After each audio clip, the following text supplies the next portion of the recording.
Seorang remaja bernama Bongsok baru saja bangun di pagi itu. Anehnya selimutnya diikat di ranjang. Ia pun bersiap untuk pergi ke sekolah. Tapi anehnya lagi, ibunya memasukkan benda-benda berat ke tas Bongsok. Tak hanya itu, Bongsok juga disuruh untuk memakai pemberat di kakinya. Setelah selesai bersiap, ia berlari menuju halte bus. Di dalam bus, dia melihat seorang gadis berlari sepanjang jalan. Bongsok turun dari bus untuk naik ke bus lain. Kebetulan gadis itu juga menaiki bus yang sama. Namun gadis itu lupa mengisi saldo untuk membayarnya.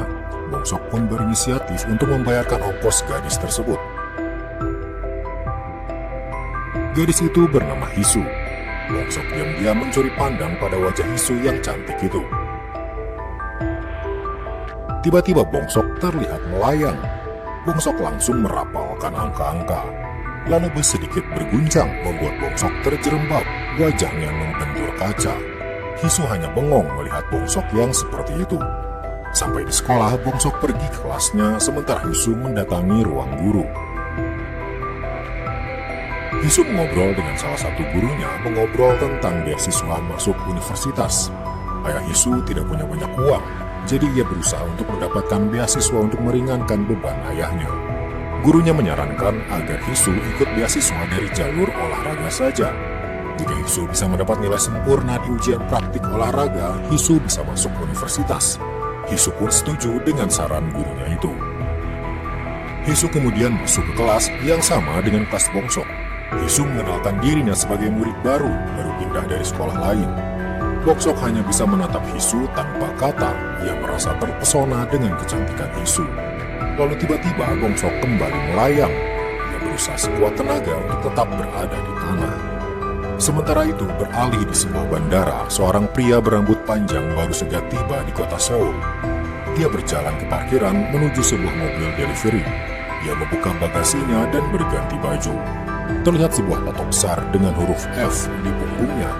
Pria itu masuk ke dalam mobil dan memeriksa beberapa paket. Sebuah paket berisi telepon, memberitahunya sebuah angka 11. Terlihat juga foto seorang pria. Setelah itu ia pun mengendarai mobilnya pergi. Sepulang sekolah, ketua kelas bernama Gang Hun mengajak Hisu ke gimnasium sekolah. Di sana Hisu bisa menggunakan gimnasium untuk berlatih agar dia bisa mendapat beasiswa. Gang Hun pun meninggalkan Hisu di sana karena Hisu ingin langsung menggunakan gimnasium itu untuk latihan lari.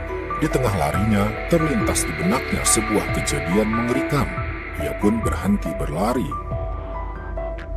Beralih pada pria berambut panjang, dia bernama Frank. Frank masuk ke sebuah tempat dan mencari seorang bernama Eleven. Orang-orang pun heran, nama macam apa itu? Tapi ternyata bos mereka di sana paham dengan nama itu dan menyuruh pegawai-pegawainya pergi. Ternyata nama itu adalah sebuah kode untuk orang-orang yang punya superpower. Frank berkata dia datang ke situ untuk membunuh Eleven. Pria yang berjuluk Eleven itu pun tak terima.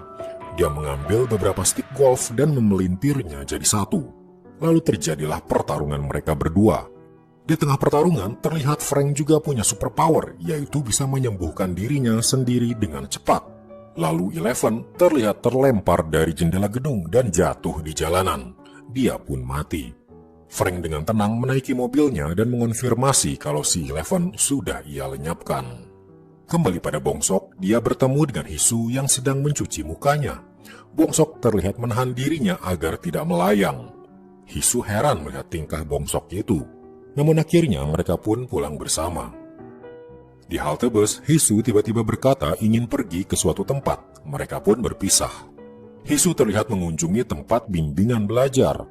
Tapi biaya bimbingan belajar sangat mahal. Ia tahu ayahnya tak punya banyak uang. Hisu pun pulang ke rumah sambil menatap ayahnya dari kejauhan. Ia tak tega untuk meminta uang pada ayahnya. Ia pun hanya bisa bilang kalau ia perlu membeli seragam baru yang harganya tidak begitu mahal.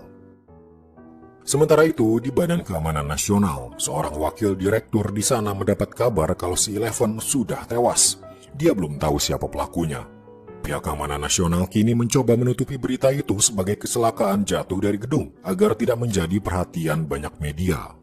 Beralih ke rumah Bongsok, ibu Bongsok terlihat melipat mesin jahitnya dan mengambil sebuah pistol. Dengan tenang dia membersihkan pistol itu. Ternyata Ibu Bongsok sudah tahu tentang berita kecelakaan seorang pria yang jatuh dari gedung, namun tiba-tiba berita itu menghilang di media. Sementara itu di kamarnya, Bongsok terlihat tertidur lelap, namun dia melayang hingga menyentuh atap kamar. Scene flashback ke tahun 2003. Ketika itu, Ibu Bongsok sedang menggendong Bongsok di tengah salju saat musim dingin. Mereka beristirahat sejenak, masuk ke dalam sebuah restoran dan memesan tonkatsu. Bongsok terlihat lahap makan.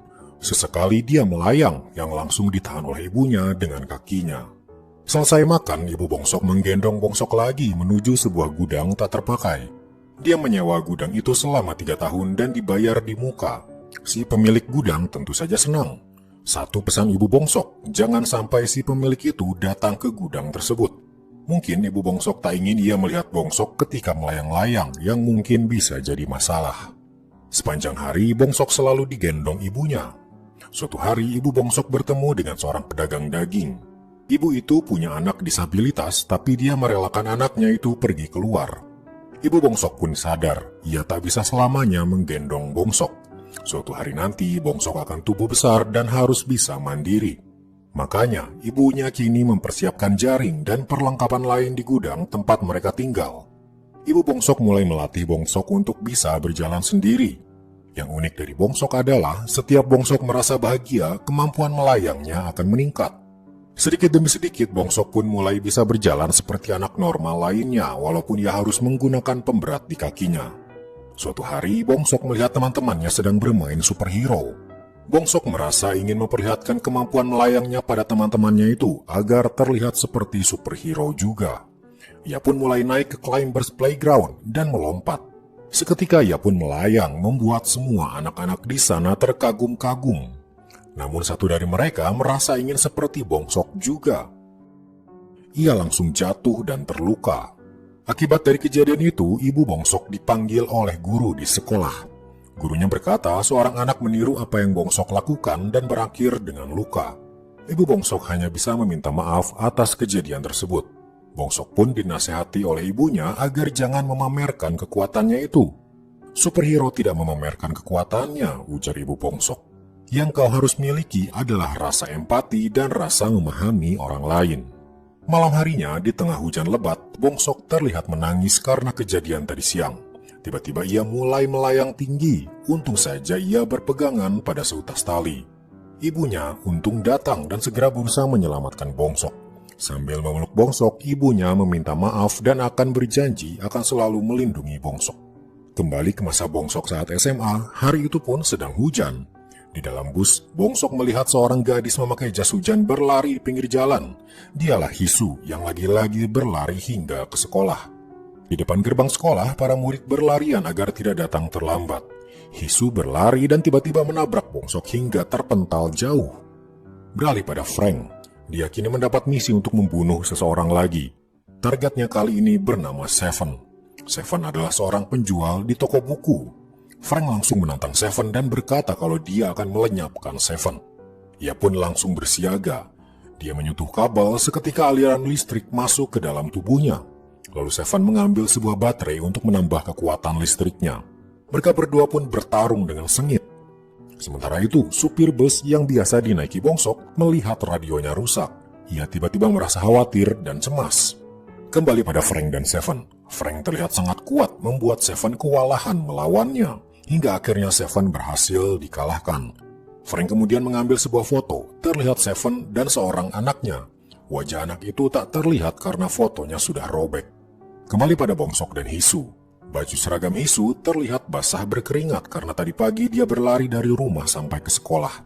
Hisu meminta pada Bongsok apakah ada seragam Bongsok yang bisa ia pakai. Hisu pun pergi ke kamar mandi untuk berganti pakaian.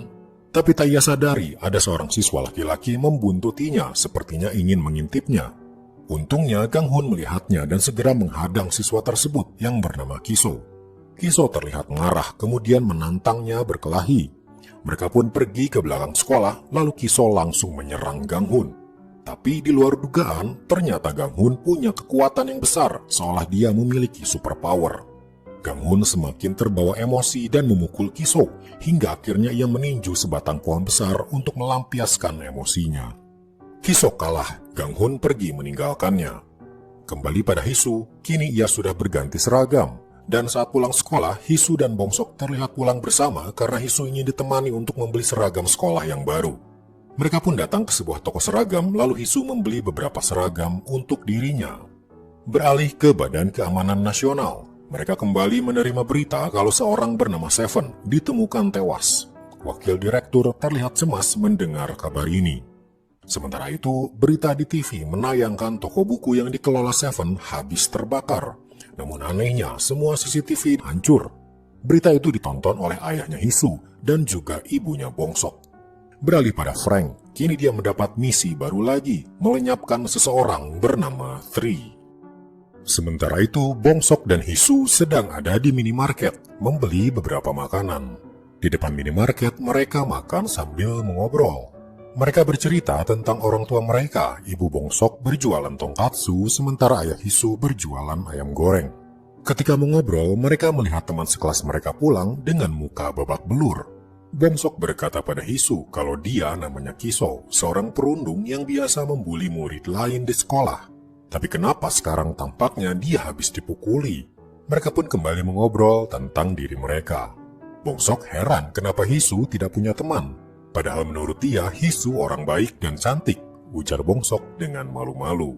Selesai makan, mereka kembali ke sekolah karena di sekolah mereka sedang diadakan pelajaran tambahan untuk persiapan ujian. Di dalam kelas, Gang Hun bertanya kenapa mereka membolos dan kenapa kalian berdua terlihat dekat. Hisu menjawab, kita dekat karena punya banyak kesamaan, sama-sama tak punya teman dan orang tua kita sama-sama berjualan makanan. Tapi tak lama mereka keluar kelas lagi karena ada tugas membersihkan toilet. Di sana Hisu melihat sikut Bongsok yang terluka karena tadi pagi Hisu menabraknya. Mereka pun membersihkan toilet di ruangan berbeda. Namun tiba-tiba Hisu masuk ke toilet pria membuat Bongsok kaget. Hisu berkata ia akan mengobati luka di sikut Bongsok. Bongsok kembali gugup dan langsung merapalkan angka-angka lagi. Dia tak berani menatap wajah Hisu atau dia pasti akan melayang saking bahagianya. Hisu terlihat heran kenapa Bongsok selalu merapal angka. Setelah selesai mengobati Bongsok, Hisu pun pergi. Bongsok yang dari tadi menahan dirinya, kini tak bisa lagi menahannya, dan akhirnya tubuhnya melayang tak terkendali. Hisu pulang ke rumahnya dan mendapati ayahnya yang makan ayam buatannya sendiri karena banyak yang tak terjual. Hisu pun mengajak ayahnya mengobrol dan memberitahu tentang dirinya yang akan mendapat beasiswa lewat jalur olahraga. Ayahnya sempat memarahinya, karena sebenarnya cita-cita Hisu adalah masuk jurusan seni, tapi kenapa tiba-tiba ia ingin masuk jurusan olahraga? Hisu mencoba menjelaskannya kalau dirinya akan mendapat beasiswa agar ayahnya tak perlu khawatir tentang biaya masuk universitas. Hisu kemudian memeluk ayahnya untuk menenangkannya. Esok paginya, Bongsok seperti biasa menunggu bis langganannya. Namun ia kaget ketika supir yang biasa mengantarnya sekarang diganti oleh supir lain. Tak lama, di bus ia melihat Hisu yang sedang berlari. Dengan senyum lebar, ia melambaikan tangan pada Hisu. Di sekolah, mereka pun belajar seperti biasa. Pulang sekolah, semua siswa langsung pulang ke rumah, kecuali Hisu yang terlihat sedang berlari untuk melatih staminanya. Gang Hun memperhatikannya dari jauh dan berniat memberi sebotol air, namun niatnya itu ia urungkan. Sementara itu, Bongsok juga belum pulang karena baru selesai membersihkan toilet. Dia melihat lewat jendela Hisu yang sedang berlari di lapangan. Beberapa kali Hisu menginjak genangan air karena lapangan yang gelap. Bongsok pun bergegas berlari sepanjang koridor kelas dan menyalakan lampu-lampu. Bongsok kemudian mendatangi Hisu dan berkata bahwa ia akan selalu mendukungnya. Hisu melihat ke arah gedung sekolah. Semua lampu ternyata Bongsok nyalakan agar Hisu bisa melihat lapangan dengan jelas. Malam itu Bongsok pulang ke rumah cukup larut dan karena takut dimarahi, ia pun mengendap-endap masuk ke dalam rumahnya. Namun ibunya bisa mendengar langkah kaki Bongsok dan membergokinya. Bongsok berkata, aku terlambat karena membantu temanku dulu. Ibunya heran, Bongsok selama ini tak punya teman, jadi ibu Bongsok sedikit terkejut ketika Bongsok berkata seperti itu. Beralih pada Frank, malam itu dia mendatangi SMA tempat Bongsok bersekolah. Ia ditanya oleh satpam di sana apa keperluannya. Frank tak berkata apa-apa, hanya sesekali melihat foto yang ia bawa. Setelah itu, Frank kembali ke mobilnya dan pergi lagi. Satpam itu kemudian menelepon seseorang. Esok harinya, Hisu kembali berlatih di gimnasium bersama gurunya. Dia berlatih beberapa cabang olahraga untuk mendapatkan nilai sempurna. Selesai berlatih, ia makan di kantin dan bertemu Bongsok. Bongsok dengan baik hati membagi lauknya untuk Hisu, karena ia tahu Hisu perlu banyak energi untuk latihan dan berolahraga. Beralih pada Ganghun, ia disuruh oleh gurunya untuk menyalakan ventilator di gimnasium. Ia pun bergegas ke gimnasium, masuk ke ruangan kendali dan menyalakan kipasnya. Tiba-tiba ia melihat Hisu masuk ke gimnasium juga. Ganghun tiba-tiba merasa malu dan tak ingin ketahuan, jadi ia bersembunyi di ruangan itu. Hisu mulai berlatih lagi. Saat ia latihan melompat, pendaratannya tak seimbang membuat kakinya terkilir. Tepat saat itu Bongsok melihat kejadian itu. Bongsok panik langsung melompat tinggi seolah ia terbang. Ia langsung menghampiri Hisu dan bertanya apa dia baik-baik saja. Hisu kaget, tapi ia berkata ia baik-baik saja. Hisu pun melanjutkan latihannya lagi, kali ini ditemani Bongsok. Bongsok bercerita tempat luas seperti ini mengingatkan dirinya akan masa kecilnya dulu ketika ia tinggal di gudang tua bersama ibunya. Hisu tiba-tiba berkata, "Bagaimana kalau kau membantuku?" Bongsok diminta untuk memegang kaki Hisu, sementara Hisu latihan sit-up. Sudah bisa dipastikan, Bongsok berusaha menahan dirinya untuk tidak melayang karena jaraknya dengan Hisu sangatlah dekat, bahkan saling bersentuhan. Bongsok malah merapalkan angka-angka lagi dan tak fokus menghitung sit-up-nya Hisu. Hisu kesal dan berkata, "Tolong hitung dengan benar." Bongsok kembali membantu Hisu sambil menutup mata. Tapi Bongsok memberanikan diri membuka matanya. Saat itulah mereka saling bertatapan. Saat itulah Bongsok tak bisa lagi menahan dirinya, ia mulai melayang tak terkendali. Lalu Bongsok jatuh berdebam. Untungnya muncul seorang wanita bertugas untuk membersihkan lantai gimnasium. Mereka berdua pun menyudahi latihan Hisu dan pulang. Hisu mengajak Bongsok untuk membeli makanan dan pulang bersama, tapi Bongsok menolaknya dan bergegas pulang duluan. Sementara itu, ketika semua orang sudah pulang, Ganghun keluar dari ruang kontrol. Ia melihat semua kejadian selama Hisu dan Bongsok ada di sana sepanjang hari. Ia merasa cemburu dan kesal. Ganghun kemudian melompat tinggi dan menampar tembok, membuat tembok itu langsung hancur. Esok harinya, selesai pelajaran sekolah, Hisu kembali berlatih di gimnasium. Tapi dia tak bisa berkonsentrasi, teringat kejadian kemarin ketika dia melihat sendiri Bongsok melayang di depan matanya. Selesai latihan, Hisu pun kembali ke kelas dan mengajak Bongsok pulang bersama. Tapi karena saat itu hujan, mereka berteduh di minimarket. Hisu tiba-tiba berkata, sepatunya ketinggalan di gimnasium. Bongsok pun dengan baik hati mau mengambilkan sepatunya untuk Hisu. Tapi diam-diam Hisu mengikuti Bongsok. Hisu melihat jejak sepatu Bongsok menuju lantai atas. Lalu tiba-tiba jejak itu menghilang. Hisu pun semakin curiga, jangan-jangan Bongsok melayang lagi. Ia pun memanggil Bongsok. Bongsok muncul, terlihat dia melepas sepatunya. Ternyata kecurigaannya Hisu selama ini menganggap Bongsok bisa melayang karena Bongsok selalu merapalkan sesuatu semacam mantra. Bongsok pun bercerita yang dia rapalkan adalah pi, sebuah rasio lingkaran dalam matematika. Saat mengobrol, Hisu melihat plester di sikut Bongsok terbuka. Ia pun menyentuh Bongsok untuk menutup lukanya. Dan keajaiban itu terjadi lagi.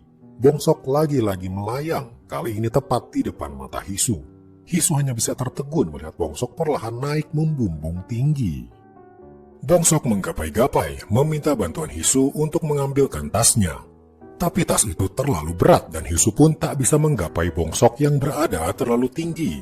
Hisu tiba-tiba punya ide, ia langsung melompat menggapai Bongsok. Hal itu berhasil dan Bongsok bisa turun lagi. Tapi ia kembali akan melayang, jadi Hisu mencoba memeluk Bongsok agar tetap berada di tanah. Tapi hal itu justru membuat Bongsok semakin bahagia dan kemampuan melayangnya makin tak terkendali. Namun akhirnya mereka bisa berjalan pulang dengan Bongsok yang dituntun oleh Hisu. Sesekali Bongsok terlihat akan melayang sehingga Hisu harus memeganginya erat-erat. Hisu pun mengantar Bongsok sampai ke rumahnya karena ia khawatir Bongsok akan melayang jika berjalan sendirian. Mereka berdua sampai di rumah Bongsok disambut ibunya. Ibunya melongo melihat Bongsok yang tak punya teman kini malah pulang bersama seorang gadis manis. Hisu terlihat menggandeng lengan Bongsok, membuat ibunya semakin bahagia melihat hal tersebut. Hisu pun memperkenalkan dirinya sebagai teman sekelas Bongsok. Namun sepertinya ibu Bongsok ingin mereka menjadi lebih dari sekedar teman. Hisu dan Bongsok pun disuguhi tongkatsu sebagai makan malam mereka. Sementara itu, di malam berhujan, Frank memasuki sebuah gedung. Di sana ia masuk ke sebuah salon. Pemiliknya seorang wanita menyambut Frank. Sambil berbasa-basi, Frank meminta rambutnya dikeramas olehnya. Frank bertanya pada wanita itu apa dia sudah punya anak. Wanita itu merasa tak nyaman ditanya seperti itu dan curiga mungkin Frank adalah orang jahat. Frank menyebut kode nama wanita itu, lalu wanita itu langsung menyerang Frank. Terjadilah pertempuran mereka berdua. Mereka bertarung dengan sengit, bahkan menggunakan senapan. Frank beberapa kali terluka oleh serangan wanita tersebut, namun dalam sekejap lukanya sembuh lagi dan Frank kembali menyerangnya. Akhirnya wanita itu tak bisa menang dari Frank, ia pun tewas di tangan Frank. Sementara itu ayah Hisu yang sedang berjualan ayam goreng mendapat telepon. Hisu menelepon memberitahu kalau malam itu ia akan pulang larut karena sedang ada di rumahnya Bongsok. Lalu sebuah telepon masuk lagi, kali ini ada yang memesan ayam goreng. Ayah Hisu pun dengan semangat menyiapkan pesanan pertamanya itu. Sementara itu, Hisu dan Bongsok masih makan di rumahnya Bongsok. Ibunya terlihat sangat senang dengan kedatangan Hisu. Dia bahkan memberikan sepiring besar apel sebagai dessert, membuat Hisu bingung bagaimana cara dia menghabiskan semua makanan itu. Tak lama kemudian muncul serombongan orang seperti habis dari hiking untuk makan tonkatsu. Bongsok mengajak Hisu ke lantai 2. Di lantai 2, mereka berdua pun mengobrol. Hisu meminta maaf karena dia jadi memergoki Bongsok yang punya kemampuan melayang. Bongsok menerima permintaan maaf Hisu, lalu menunjukkan sesuatu padanya. Dia mengajak Hisu ke kamarnya. Hisu terpana melihat hamparan kardus di atap kamar. Semuanya itu disiapkan agar Bongsok tidak terluka jika ketika tidur ia melayang. Hisu lalu penasaran kenapa setiap Bongsok melayang dia selalu merapalkan angka pi. Bongsok menjawab itu sudah kebiasaannya. Setiap kali aku bahagia aku selalu melayang. Tapi sebenarnya sudah lama aku tak melayang hingga akhir-akhir ini saja. Hisu jadi penasaran, memangnya akhir-akhir ini apa yang terjadi? Kita baru bertemu akhir-akhir ini, dan setiap kali aku dekatmu, kau selalu melayang. Apa itu artinya kau bahagia jika dekat denganku? Bongsok gugup setengah mati dan mencoba menghindar, tapi Hisu malah makin menggodanya. Kau suka padaku ya? Tanya Hisu. Bongsok seketika terbang dengan cepat, sampai-sampai ibunya kaget mendengar ada suara menghantam atap rumah. Ibunya hanya bisa memotong kubis banyak-banyak agar ia tak mendengar apa yang terjadi di atas. Bongsok dan Hisu kembali mengobrol setelah Bongsok tidak lagi melayang. Bongsok tak menyangka Hisu bisa menanggapi keanehan Bongsok dengan tenang dan tidak takut padanya. Hisu berkata, kau tidak aneh, kau hanya berbeda. Semua orang punya keistimewaannya sendiri, ujar Hisu.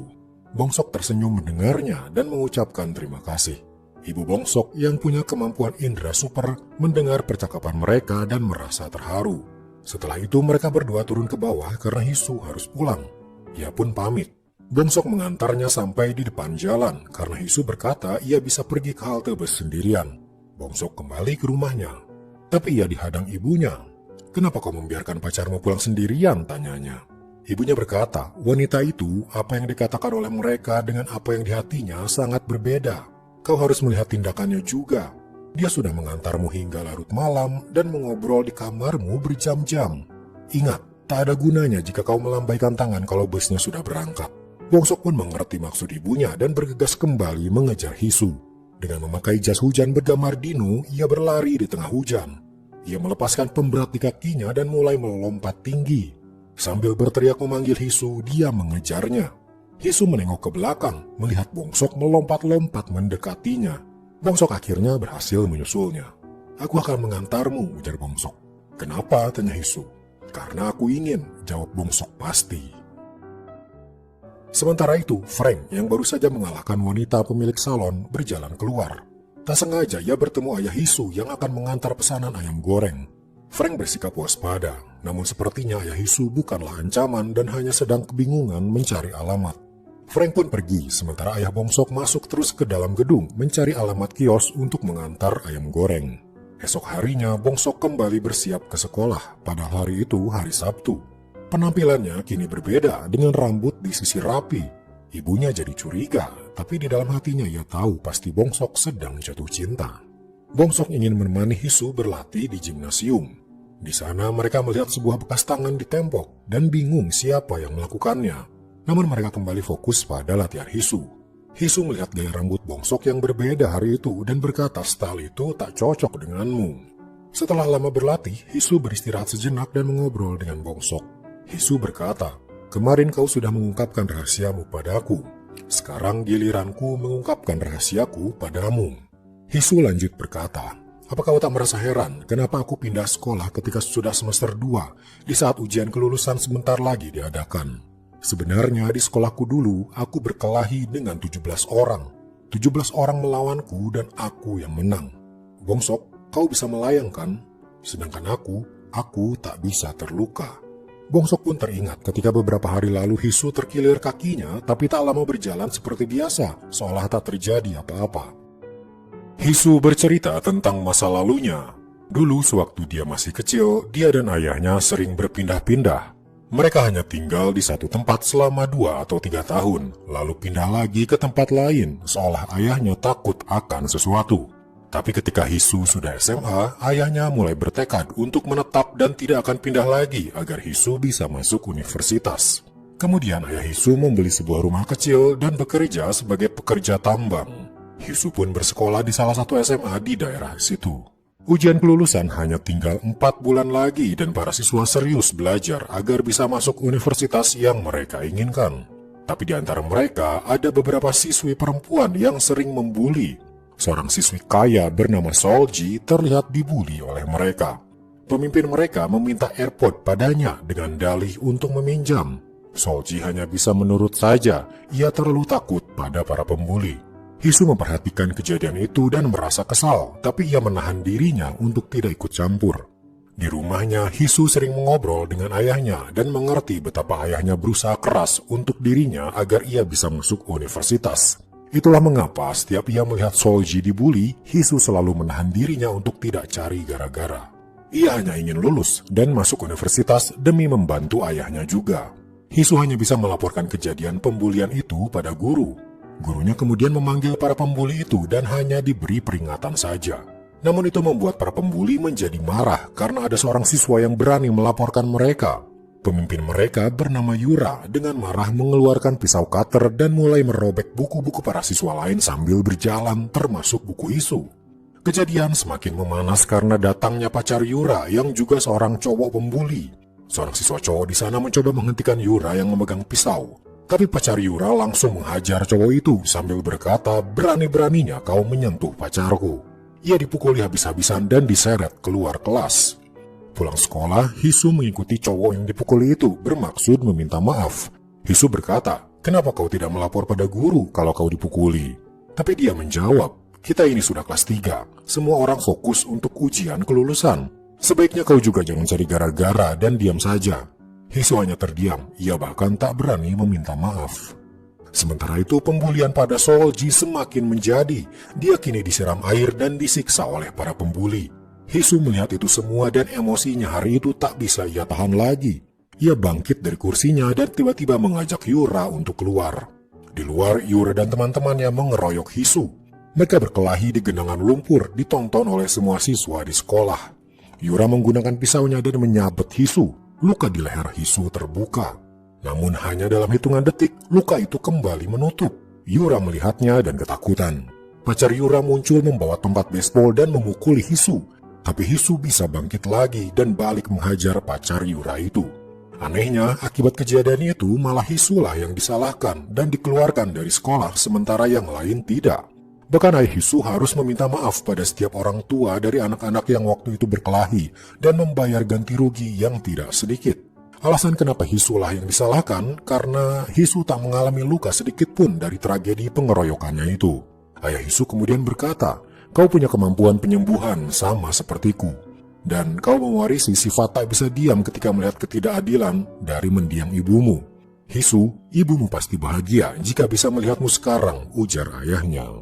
Sementara itu, siang itu ayah Hisu pergi lagi ke kios kemarin untuk mengambil pembayaran ayam goreng yang belum dibayar. Tapi di sana banyak polisi, bahkan ada beberapa pria berpakaian hitam datang ke sana. Ayah Hisu diam-diam mendekati mobil mereka dan membenturkan pintunya ke mobil tentara di sebelahnya. Tak lama kemudian, tentara itu marah pada orang-orang tersebut. Dari kejauhan, tampak ibu Bongsok juga kebetulan ada di situ. Dengan kemampuan indera supernya, dia melihat ayah Hisu di sana. Sementara itu, di Badan Keamanan Nasional, wakil direktur bernama Min lagi-lagi menerima laporan seorang agen dengan kemampuan super tewas. Selama beberapa hari ini, orang-orang yang dibunuh oleh Frank adalah agen-agen yang dulu bekerja sebagai intelijen karena kemampuan supernya. Min curiga orang yang melenyapkan para agen itu ada hubungannya dengan Amerika. Sementara itu, di sebuah rumah pemakaman, Frank masuk untuk melayat. Yang meninggal adalah wanita yang kemarin Frank bunuh. Frank duduk di sana dan datang seorang remaja yang merupakan anak laki-laki dari wanita itu. Frank bertanya, apakah wanita itu seorang ibu yang baik? Remaja itu menjawab, ya, dia ibu yang baik. Di sana, Frank merasa sedikit cemas atau mungkin juga merasa bersalah. Kembali ke Badan Keamanan Nasional, seorang pria masuk ke sana yang ternyata juga seorang kepala sekolah di sekolahnya Bongsok. Joe ternyata sengaja mengumpulkan anak-anak dengan kemampuan super untuk bersekolah di sekolahnya agar bisa diawasi oleh Badan Keamanan Nasional. Jadi selain Bongsok, Hisu, ada juga siswa-siswa lain dengan superpower seperti Gang Hun. Sementara itu, Frank terlihat mengunjungi rumah pemakaman lainnya. Yang meninggal adalah Seven, pria dengan kekuatan listrik. Dan ternyata anak dari Seven adalah seorang supir bus yang biasa mengantar Bongsok dan Hisu. Dia bernama Gedo. Tangannya terkepal, memegang baterai yang ayahnya pakai ketika berkelahi melawan Frank dulu. Esok harinya di sekolah, Kiso terlihat mulai bersekolah lagi setelah beberapa hari absen. Pagi itu di kelas mereka kedatangan siswi baru. Ternyata dia adalah teman ketika Hisu bersekolah dulu, siswi yang pernah Hisu bantu. Beralih pada Gedo, si supir bus. Ketika dia masih remaja, ternyata dia juga punya kekuatan listrik seperti ayahnya. Suatu hari dia menemukan ibunya tergeletak di dalam apartemennya hingga akhirnya ibunya meninggal. Sebelumnya dia adalah tokoh karakter superhero bernama Manusia Petir. Namun setelah kematian ibunya itu, dia berkata pada ayahnya dia akan mencari pekerjaan lain. Gedo pun mencoba mencari pekerjaan dan membuat banyak surat lamaran. Namun sudah beberapa kali melamar, hasilnya nihil. Ia pun putus asa dan pada suatu malam ia mabuk untuk melupakan bebannya itu. Tak jauh dari sana, sebuah bus terlihat mogok, sepertinya kehabisan daya listrik di akinya. Gedo pun datang dan langsung menggunakan kekuatan listriknya untuk mengisi daya. Seketika dayanya terisi dan bus itu berjalan lagi. Berkat kejadian itu, ia pun diajak oleh supir bus ke perusahaan bus itu, dan Gedo diterima sebagai supir di sana. Untuk mencegah dirinya mengeluarkan listrik, dia menggunakan sarung tangan ketika menyetir. Ia pun mulai bertemu dengan Bongsok dan Hisu setiap hari. Hingga pada suatu hari, sebuah kabar membuatnya down. Ayahnya dikabarkan meninggal di toko bukunya karena kebakaran. Tapi ketika ia memegang baterai milik ayahnya, ia melihat kejadian sebenarnya, di mana Frank dan ayahnya sedang bertarung dan Frank membunuh ayah Gedo. Beralih ke sekolah Bongsok, saat itu istirahat makan siang. Bongsok dan Hisu makan berdua sambil mengobrol. Lalu datanglah siswi baru, teman Hisu di sekolahnya dulu. Katanya dia belum punya teman dan ingin berteman dengan mereka. Ketika mereka makan, di meja lain terlihat Kiso mendatangi Gang Hun dan mulai cari masalah lagi. Dia mengacak-ngacak makanan Gang Hun. Tampaknya Kiso masih tak terima dirinya kalah setelah dihajar Gang Hun. Kiso makin menjadi. Ia mengambil kacamatanya lalu meludah di makanannya Gang Hun, mencoba memprovokasinya. Gang Hun menahan emosinya karena jika ia mengamuk, seluruh sekolah bisa tahu kekuatannya. Melihat kejadian itu, Bongsok mencoba membantu Gang Hun dengan mengambilkan kacamatanya untuk dibersihkan. Sementara itu, kita beralih ke Badan Keamanan Nasional. Wakil Direktur Min Yong-jun akhirnya mendapat foto Frank, orang yang selama ini membunuh para agen rahasia berkekuatan super. Dia mendapat info latar belakang Frank. Frank adalah orang Korea tapi masa kecilnya dihabiskan di Amerika. Dan nama Frank adalah sebuah code name, bukan nama asli. Min Yong-jun yakin ini adalah perbuatan Amerika, khususnya CIA. Kembali lagi pada Bongsok, dia kini sedang menemani Hisu latihan. Di handphonenya dia menyetel lagu-lagu untuk Hisu. Mata mereka kembali bertatapan dan lagi-lagi Bongsok mulai melayang. Hisu langsung membantu memasangkan tas sementara Bongsok merapalkan angka pi untuk mengalihkan fokusnya. Setelah ia mulai tenang, Bongsok menyimpan HP-nya untuk menemani Hisu dengan lagu-lagu, sementara Bongsok kembali ke kelas untuk pelajaran tambahan. Mereka saling memberi semangat. Sementara itu, Frank terlihat berada di truknya. Kali ini dia mendapat misi lagi dan targetnya adalah ibu Bongsok. Ternyata ibu Bongsok dulunya merupakan agen rahasia juga dan Frank bertugas melenyapkannya. Kembali pada Bongsok yang baru saja selesai pelajaran tambahan, ia kembali menemui Hisu. HP Bongsok baterainya habis karena dari tadi menyala. Bongsok tiba-tiba cemas dan berkata ia akan pulang duluan. Ia takut ibunya akan menelponnya. Hisu pun pulang sendiri malam itu. Sampai di toko ayahnya, Hisu mendapat kejutan. Ia dibelikan HP oleh ayahnya. Walaupun ayahnya tak punya banyak uang, ia berkata HP itu berguna jika suatu saat terjadi sesuatu. Beralih pada Min Yongjun, dia saat ini kedatangan konselor dari Amerika. Mereka berbicara tentang Frank, di mana Min Yongjun mencurigai kalau Frank ditugasi oleh CIA dari Amerika untuk membunuh semua agen di Korea ini. Beralih pada Ibu Bongsok, di restorannya dia kedatangan seorang pria, dialah Frank. Saat itu restorannya sepi dan Ibu Bongsok yang melihat Frank bukan seperti orang Korea menerjemahkan menu-menunya pada Frank. Namun Ibu Bongsok melihat kecurigaan pada diri Frank. Ia pun mengirim pesan pada Bongsok agar jangan pulang dulu. Tapi karena HP Bongsok mati, ia tak menerima pesan itu. Ibu Bongsok kemudian mulai menyajikan tongkatsu untuk Frank. Ketika Frank makan, Bongsok sampai di sana.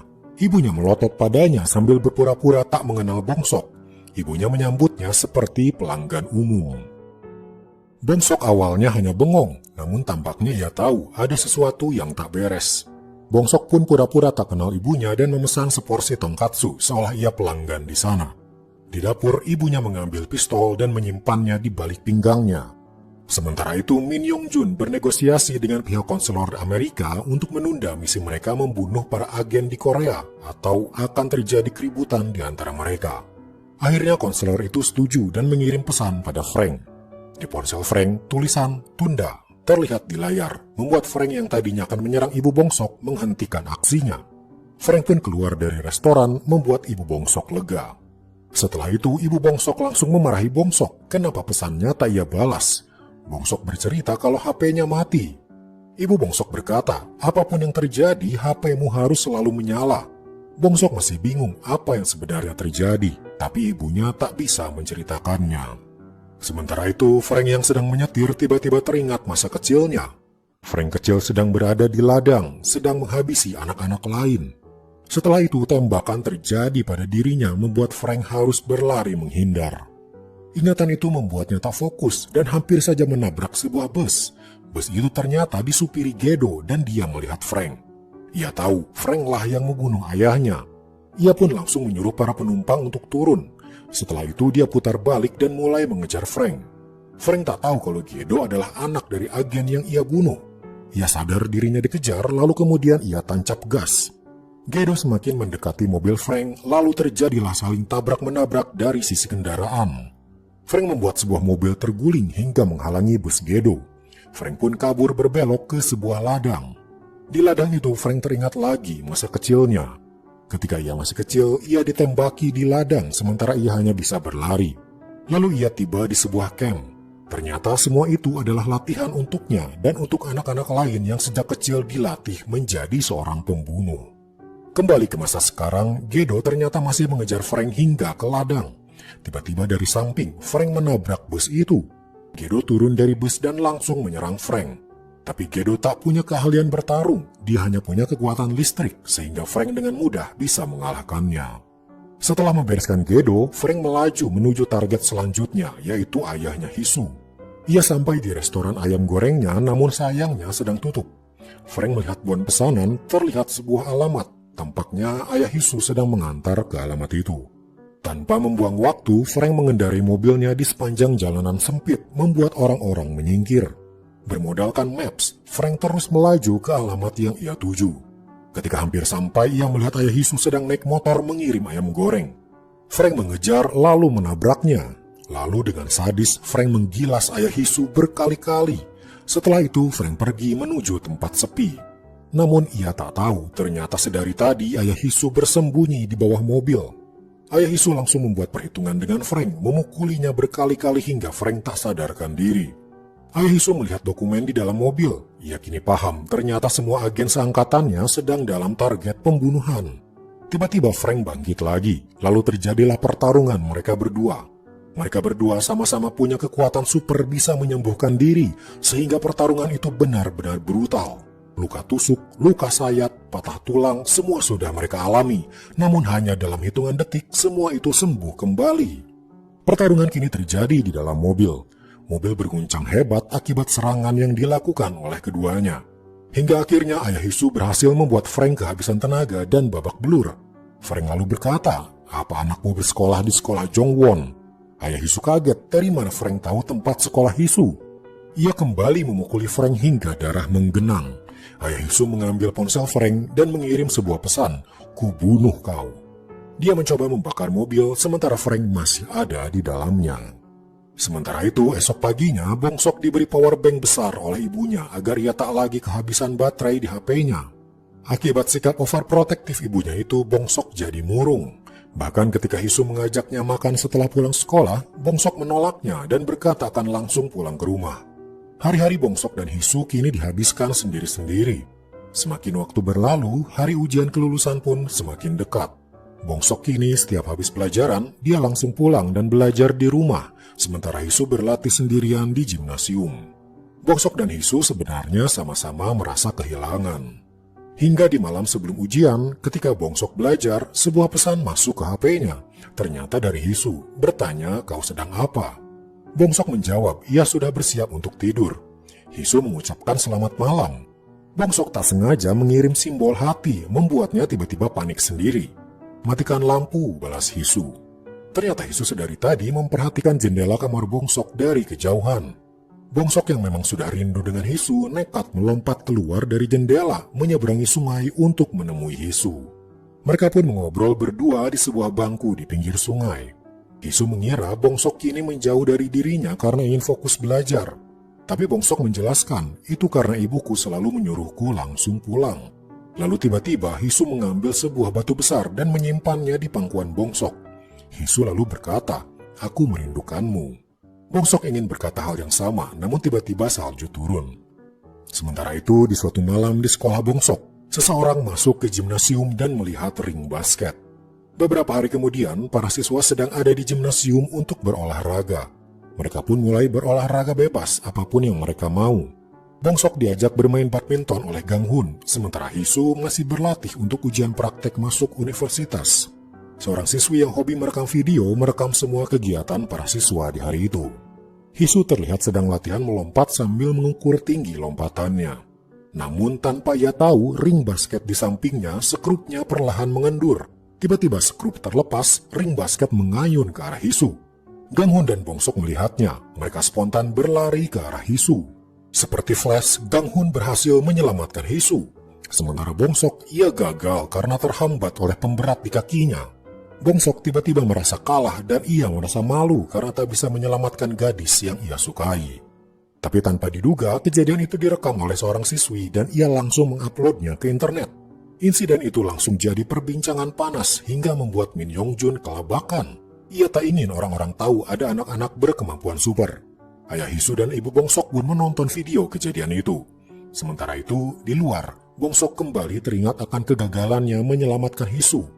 Ibunya kebetulan masuk ke kamar Bongsok dan mendapati pemberat kaki ada di sana sementara Bongsok tak ada. Ia pun melihat ke arah jendela.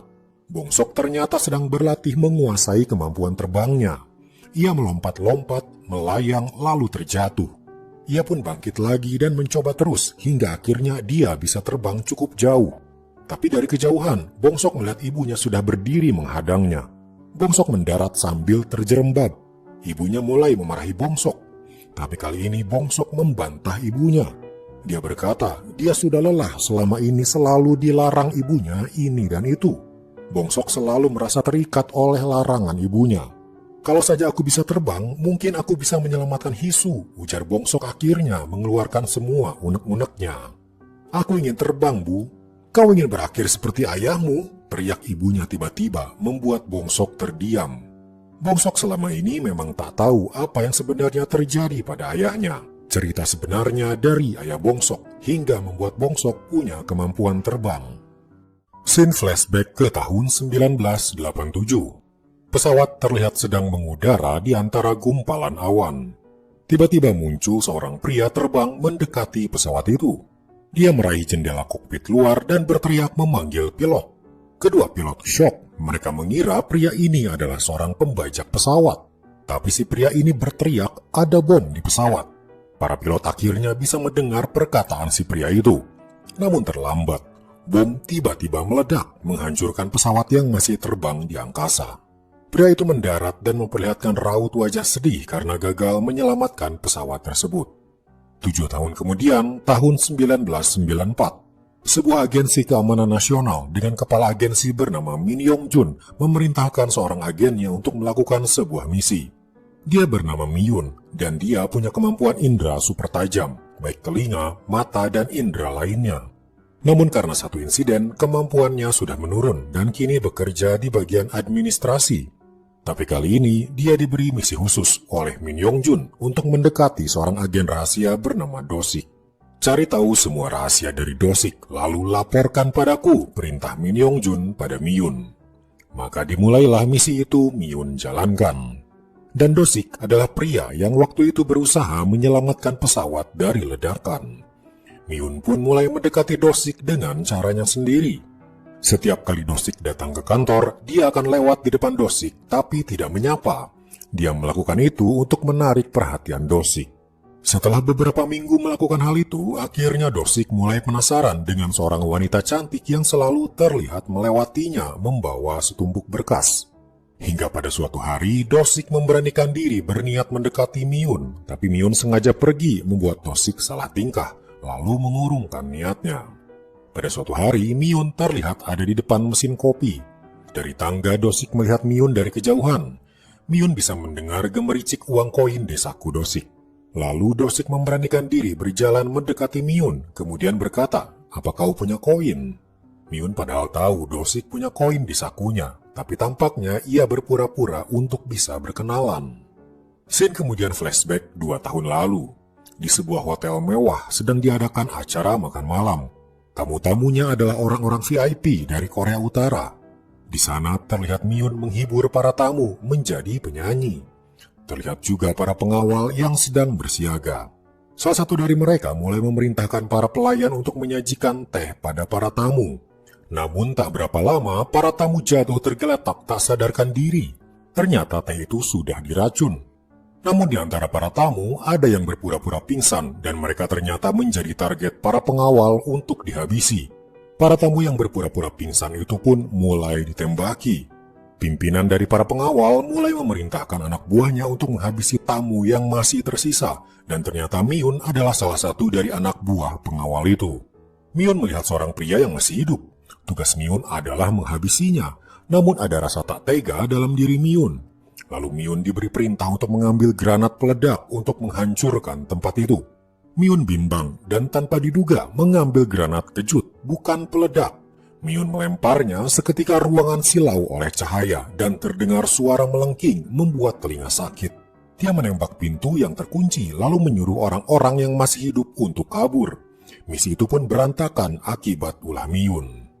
Kembali ke tahun 1994, Miyun kini sudah mulai dekat dengan Do-sik. Mereka sering minum kopi bersama, bahkan pada suatu malam mereka makan bersama di restoran tonkatsu. Do-sik berkata ia sangat suka tonkatsu dengan porsi besar. Selesai makan, mereka berjalan berdua menuju pulang sambil mengobrol. Suatu hari ketika mereka mengobrol, Do-sik berkata ia sudah tahu kalau Miyun mendekatinya atas perintah Min Yong-jun. Miyun pun jadi tak enak, tapi Do-sik berkata, "Anggap saja aku tak tahu hal ini dan tetaplah jalankan misimu." Miyun bertanya, "Kenapa harus diteruskan? Apa kau benar-benar suka padaku?" Tanyanya bermaksud bercanda. Tapi Do-sik menjawab serius, "Ya, aku suka padamu." Sementara itu di ruangannya, Min Yong-jun mengobrol dengan salah satu bawahannya. Dia berkata, alasanku membuat Do-sik dan Miyun untuk dekat adalah karena mereka punya kemiripan. Dulu 2 tahun lalu, Do-sik mendapat misi untuk menghabisi seorang agen rahasia, tapi ia tak melakukannya. Kegagalan seperti itu tak bisa ditolerir oleh Min Yong-jun. Dan ternyata misi Do-sik untuk menghabisi seorang agen itu adalah Miyun yang dengan sengaja menggagalkan misi di hotel waktu itu. Kembali pada misi Miyun yang disuruh untuk mendekati Do-sik, Min Yong-jun suatu hari memanggilnya untuk berbicara. Sambil membuatkan Min Yong-jun kopi, Miyun ditanyai tentang Do-sik. Min Yong-jun bertanya, "Apa kau sudah tahu rahasia Do-sik?" Miyun menjawab jujur, dia belum tahu. Setelah itu, Miyun pun kembali bertemu Do-sik dan mengobrol. Do-sik kembali menyarankan agar Miyun tetap menjalankan misinya untuk mendekatinya, karena Do-sik tahu Min Yong-jun akan membuang siapa saja yang gagal menjalankan sebuah misi. Setelah itu, mereka pun makan bersama di sebuah restoran. Mereka semakin terbuka satu sama lain. Miun berkata, selama dia bekerja menjadi agen, pakaiannya hanyalah abu-abu dan hitam. Dia sesekali ingin mencoba warna cerah. Bahkan gorden rumahnya berwarna ungu karena dia sudah bosan dengan warna hitam. Miun kembali ke kantornya, tapi tak lama ia dipanggil oleh atasannya. Dia bernama Nona Yeo dan dia marah karena Miun sering pergi tanpa izinnya. Miun berkata dia mendapat perintah langsung dari Direktur Min Yong Jun. Tapi Nona Yeo tak mau tahu dan berkata, apapun yang kau lakukan, kau harus lapor padaku lebih dulu. Malam itu Miun lembur, banyak dokumen yang harus ia selesaikan. Di ruangannya sesekali ia mendengar suara dari luar jendela. Ketika ia menengok ke jendela, ternyata Dosik ada di sana, padahal ruangannya ada di lantai 5. Dia membuka jendela dan terkejut melihat Dosik melayang. Dosik pun masuk, sementara Miun masih terpana, tak percaya apa yang ia lihat. Dosik datang untuk memberi Miun makan malam karena ia tahu Miun pasti sibuk lembur sampai lupa makan. Setelah memberi makanan, Dosik pun melesat pergi. Miun ternyata juga punya kemampuan indera super tajam, dan ia kini bisa melihat Dosik yang duduk di atas tower sedang makan nasi kepal sambil tersenyum. Kemudian pada suatu hari, Min Yong Jun kembali meminta Miun untuk menemuinya. Min Yong Jun kembali bertanya, apa kau sudah tahu rahasia Dosik? Dalam hatinya, Miun kini tahu kalau Dosik punya kekuatan bisa terbang. Tapi Miun berbohong pada Min Yong Jun berkata kalau dia belum tahu apapun tentang Dosik. Min Yong Jun hanya tersenyum mendengar jawaban Miun dan mempersilakan Miun pergi. Setelah itu Min Yong Jun pun mengobrol dengan Nona Yeo. Ternyata ada sesuatu yang Min Yong Jun incar selama ini.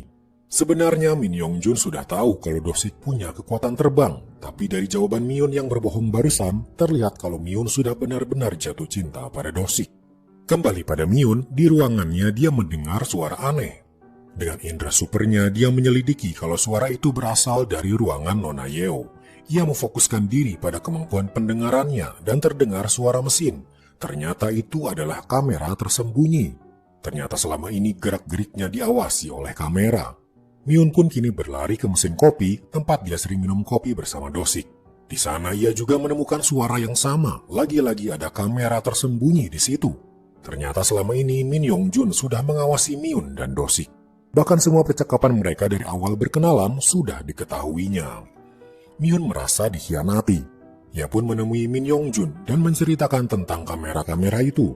Min Yong Jun berkata, tujuanku membuat kalian berdua dekat adalah karena Dosik akan menjalankan misi rahasia. Selama ini dia tak punya orang yang ia sayangi, jadi kemungkinan setelah misi tersebut, dia tak akan kembali. Maka aku perlu seseorang yang bisa ia sayangi agar Dosik bisa kembali ke sini. Dan orang itu adalah kau, Miun. Sejak hari itu, Dosik tiba-tiba menghilang dari Miun.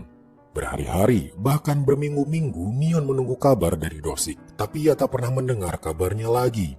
Entah misi apa yang Min Yong Jun berikan pada Dosik hingga keberadaannya sampai hilang seperti itu. Lalu pada suatu hari, sebuah berita mengejutkan menggegerkan seluruh kantor agen termasuk Nona Yeo. Ia memberikan file berita itu pada Min Yong Jun.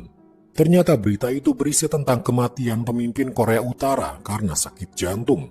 Yang membuat Min Yong Jun marah adalah harusnya Dosiklah yang membunuh pemimpin Korea Utara itu. Tapi kini Dosik menghilang dan belum kembali. Min Yong Jun pun jadi tak tahu apa sebenarnya penyebab kematian pemimpin Korea Utara itu. Apakah benar sakit jantung atau dibunuh seseorang?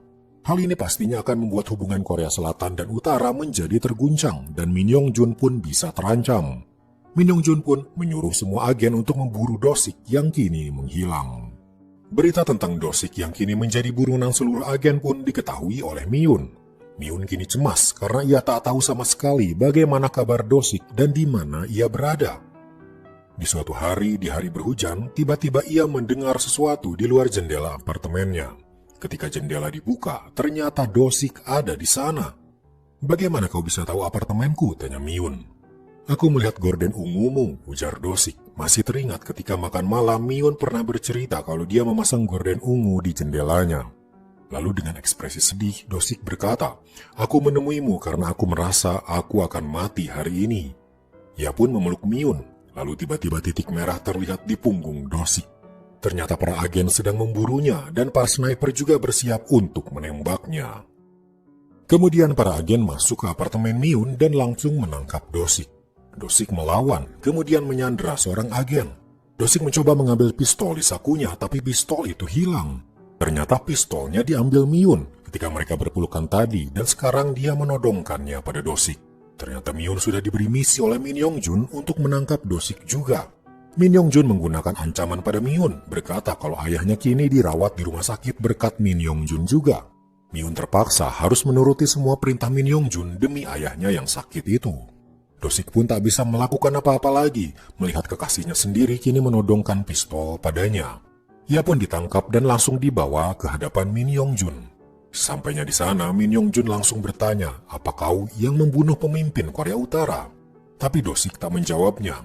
Dosik malahan mengancam akan melaporkan misi pembunuhan pemimpin Korea Utara pada anggota dewan. Dosik berkata lagi, aku akan mencari jalan hidupku sendiri, sekalipun pihak Korea Utara dan Selatan mengincarku.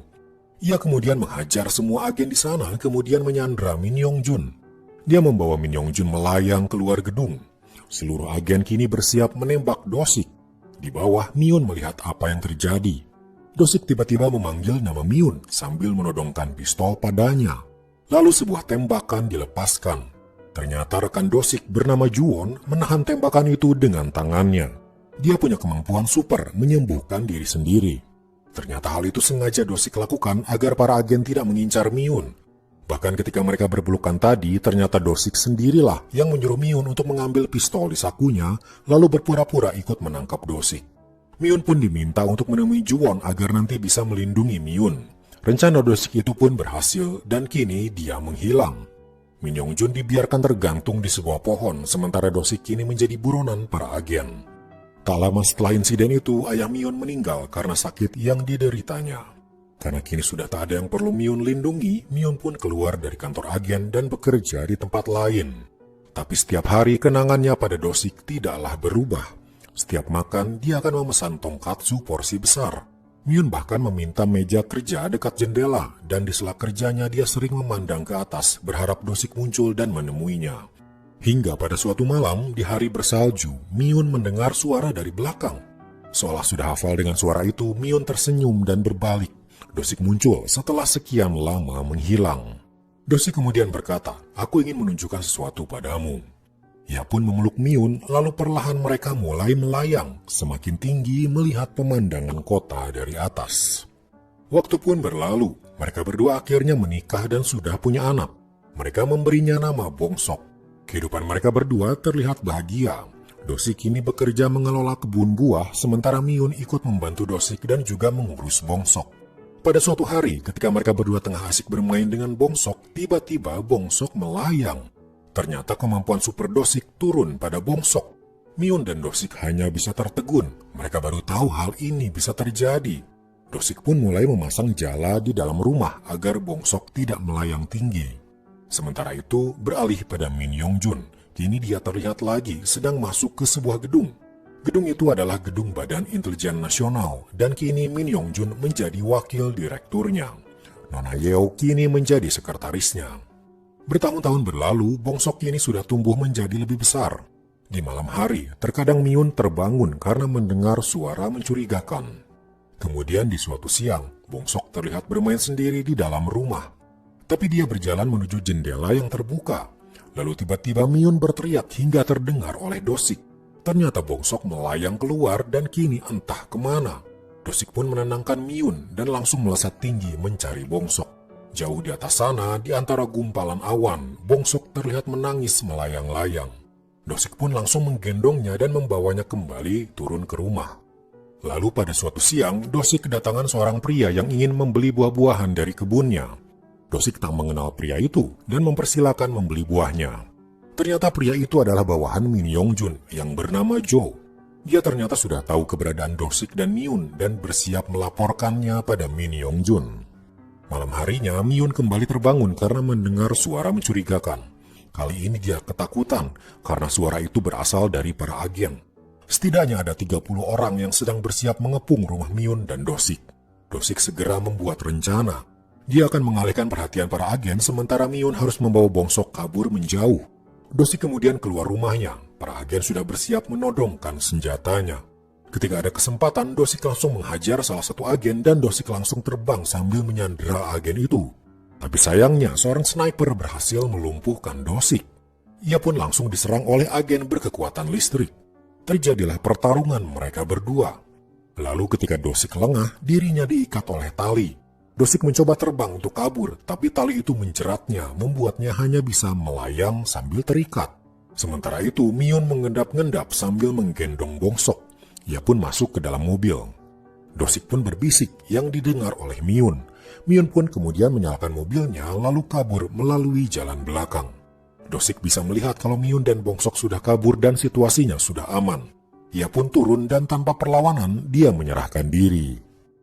Beralih pada rekan Dosik yang bernama Juwon. Setelah adanya insiden menghilangnya Dosik, ia pun kini berhenti menjadi agen rahasia dan menjadi pegawai biasa. Juwon sudah menikah dengan seorang wanita bernama Jihe. Pekerjaan di kantor sebagai pegawai biasa membuat Juwon bingung. Dulu dia menjadi agen rahasia bersama Dosik menghabisi para musuh di jalanan, bertarung dan bertempur dengan kekuatan fisik. Namun kini dia harus bekerja di depan komputer. Hal itu membuatnya merasa terasing. Satu-satunya hal menyenangkan bagi Juwon adalah ketika bersama istrinya Jihe. Tapi Jihe tahu dari wajah suaminya itu ada hal yang sebenarnya ingin Juwon lakukan. Rutinitas Juwon setiap hari semakin membuatnya merasa kalau pekerjaan kantoran bukanlah hal yang ingin ia lakukan. Lalu di suatu malam ketika dia bekerja lembur, muncul orang yang sudah lama tak ia temui. Dialah Min Yongjun. Min Yongjun yang kini menjabat sebagai wakil direktur di Badan Intelijen mengajak Juwon untuk bergabung bersamanya. Min Yongjun bermaksud ingin menyatukan kembali para agen untuk memperkuat pertahanan negara Korea Selatan. Mendengar ajakan Min Yongjun, Juwon pun merenung dan berpikir sepanjang hari. Jauh di lubuk hatinya, dia ingin kembali seperti masa lalu, menghajar para musuh di luar sana dengan kekuatan fisiknya. Dia punya kekuatan super bisa menyembuhkan diri dengan cepat, tapi selain itu kekuatan fisiknya juga sangat hebat. Hingga pada suatu hari, akhirnya Juwon memutuskan untuk menerima ajakan Min Yongjun. Tugas pertamanya adalah bersama para prajurit tentara menyerang tentara Korea Utara. Jihe sebagai istrinya hanya bisa mendukungnya saja. Maka jadilah Juwon bersama rombongan tentara untuk nanti bertempur dengan tentara Korea Utara. Selama berhari-hari Juwon ikut bersama para tentara. Hingga pada suatu malam, Juwon bertemu dengan Jo. Jo pun ikut bergabung bersama Juwon dan para tentara. Jo berkata, dirinya punya kemampuan untuk mencari siapapun yang ia inginkan. Jadi sekarang Jo pun mulai mencari keberadaan tentara Korea Utara juga. Di suatu siang, Jo memberikan info kalau para tentara Korut ada di depan sekitar 30 menit yang lalu mereka lewat di daerah itu. Para tentara pun langsung bergerak maju untuk menyerang. Tapi Jo menahan Juwon, lalu menunjuk jejak mencurigakan dan berkata jejak ini bukanlah dari manusia biasa. Jo menilai di pihak Korut pun ada orang dengan kekuatan super juga. Dan ada kemungkinan justru tentara Korut yang akan menyerang tentara Korsel duluan. Juwon menyusul para tentara. Ternyata benar, para tentara Korea Utara sudah bersiap-siap di balik bebatuan dan langsung menembaki tentara Korea Selatan. Sebuah granat dari Korea Utara dilemparkan, mencoba menghancurkan seluruh tentara yang ada. Juwon tiba-tiba menindih granat itu seketika ledakannya terhenti oleh tubuhnya.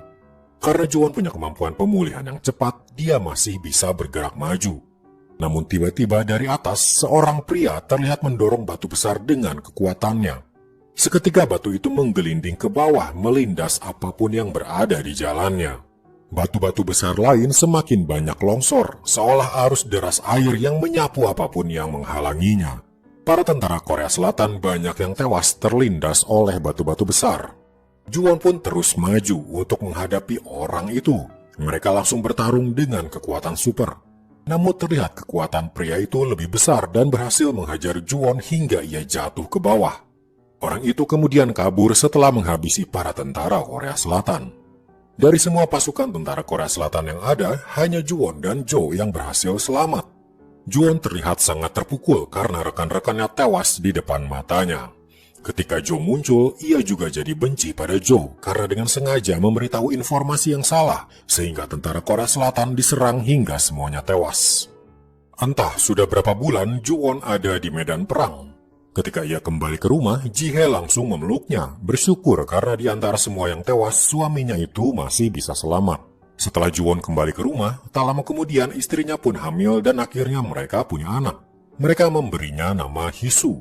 Hisu pun tumbuh menjadi anak yang sehat. Hingga pada suatu hari, Juwon mendapat misi baru untuk pergi ke luar negeri. Selesai misi, dan setibanya dia kembali ke Korea, dia mendapat kabar yang mengejutkan. Jihae dan Hisu mengalami kecelakaan mobil. Juwon segera datang ke rumah sakit dan menemui anaknya yang sedang dirawat. Untungnya Hisu selamat. Namun istrinya, Jihae, dia meninggal dalam kecelakaan.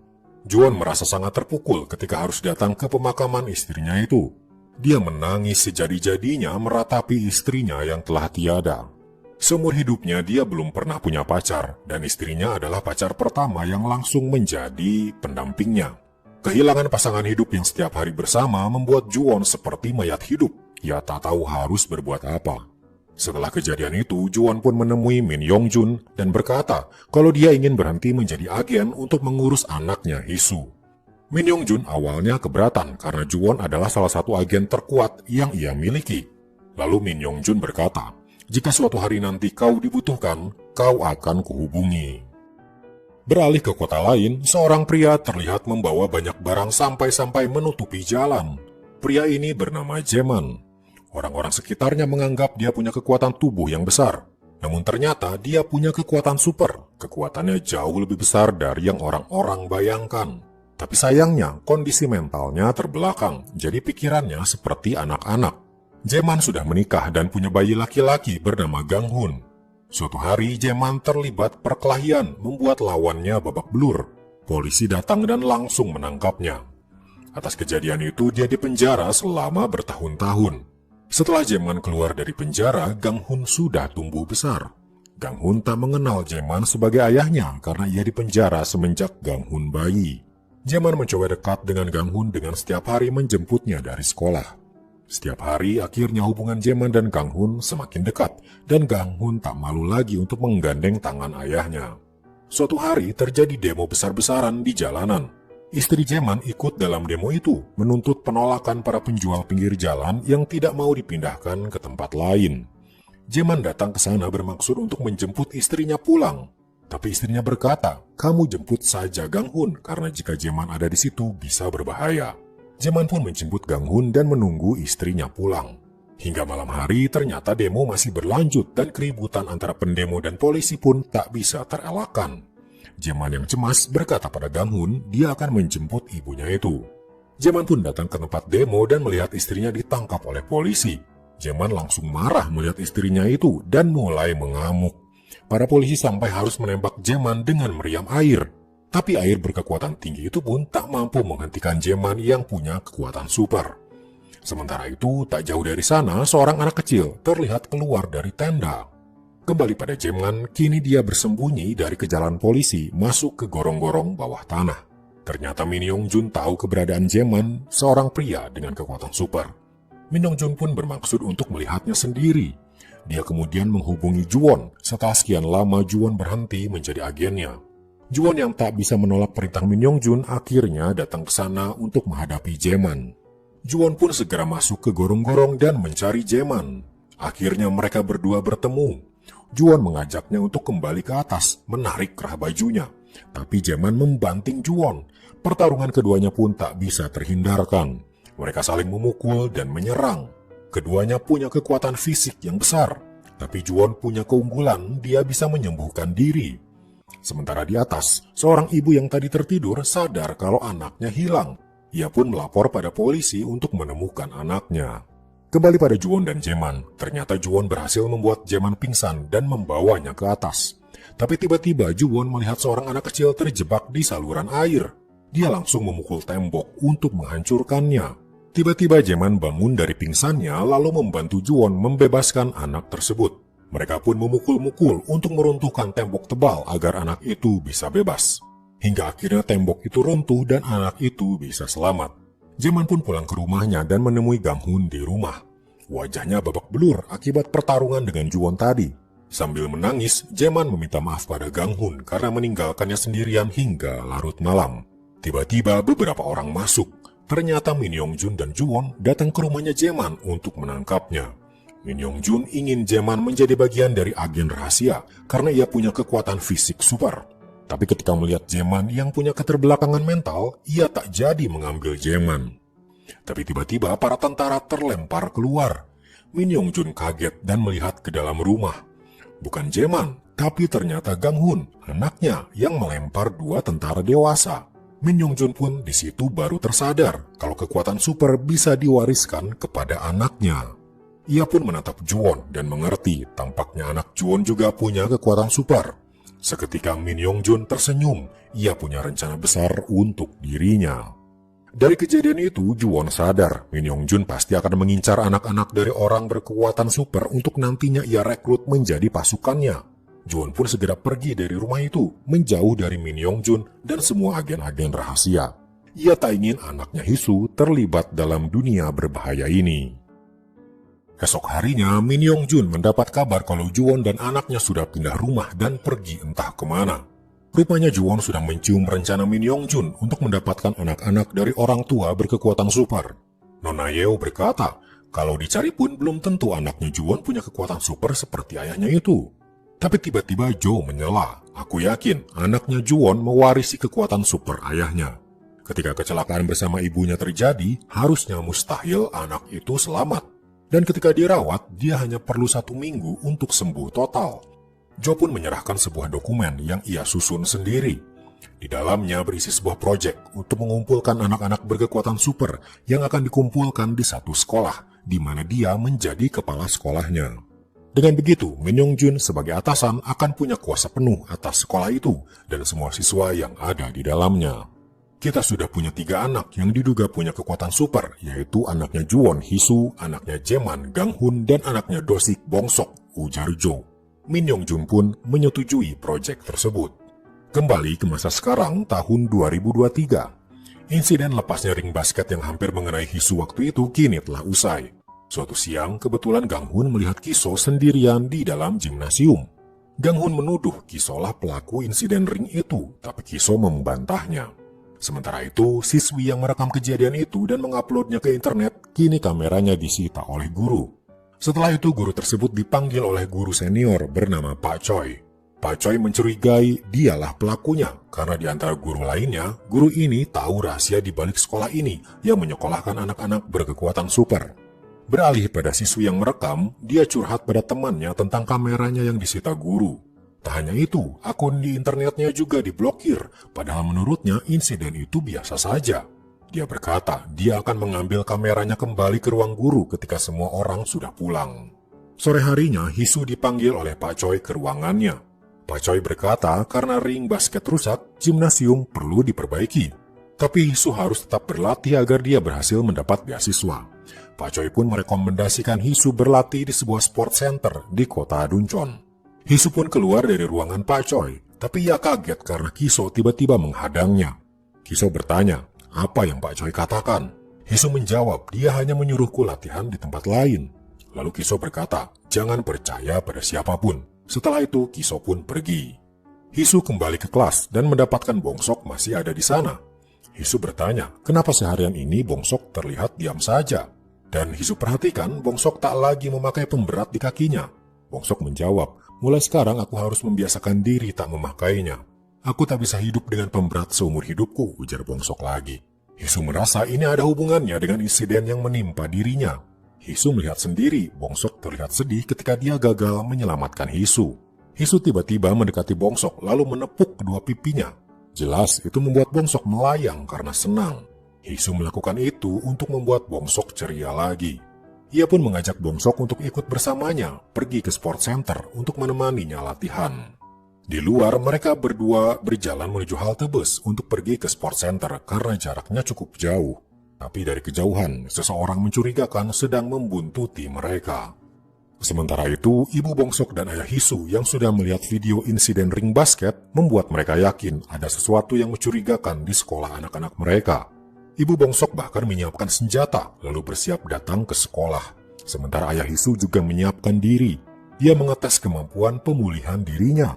Terlihat dia mencelupkan tangannya ke minyak panas. Ketika dia mengangkat tangannya, hanya dalam hitungan detik, tangannya sembuh seperti semula.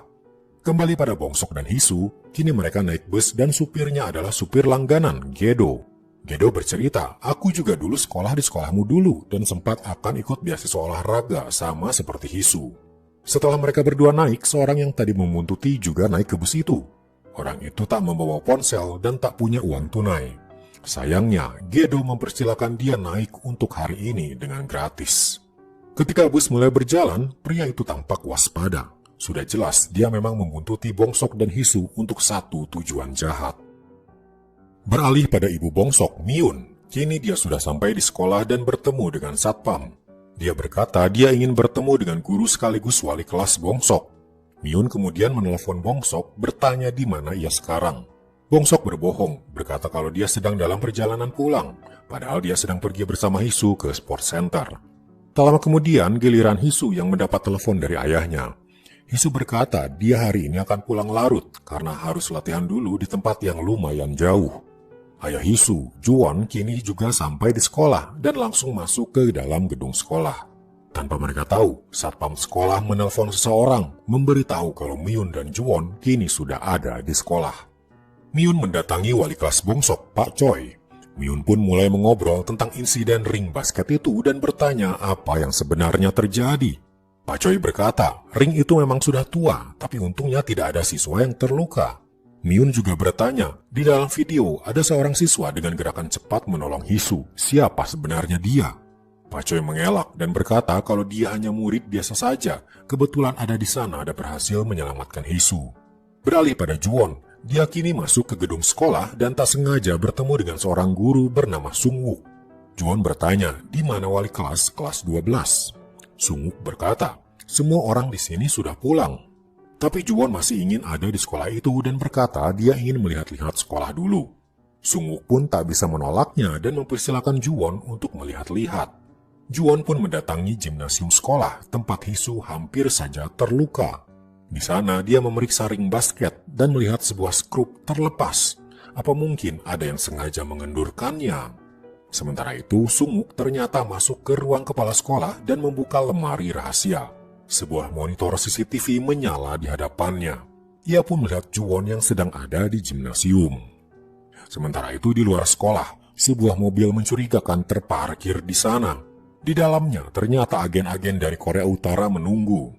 Beralih ke bus, Gedo yang sedang menyetir sesekali melihat spion dan melihat gelagat mencurigakan dari si pria.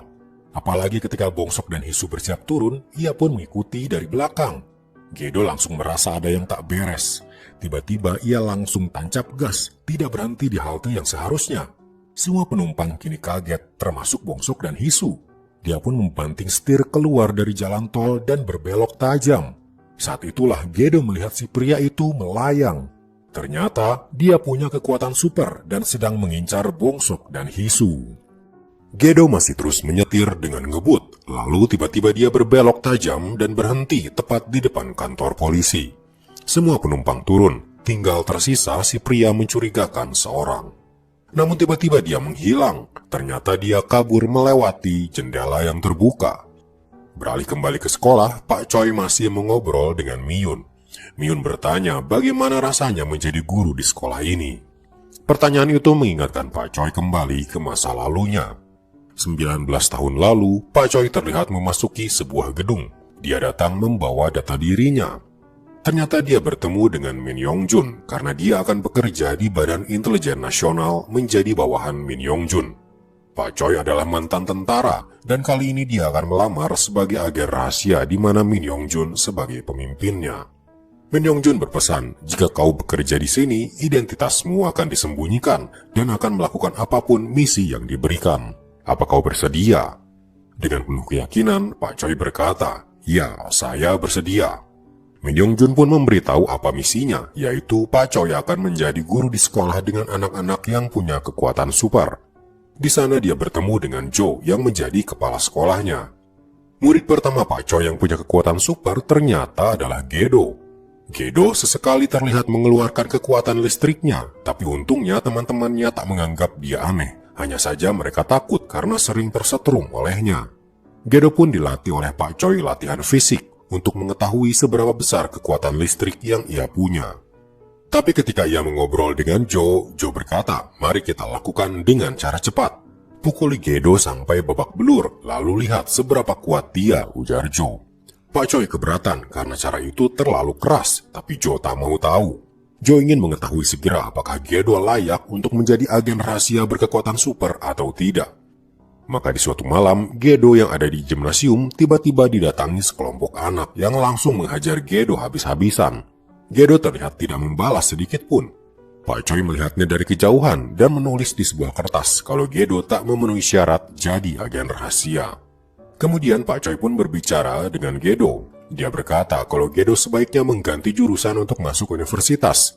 Selama ini Gedo disarankan untuk masuk jurusan olahraga dengan tujuan Pak Choi bisa melihat perkembangan fisik Gedo.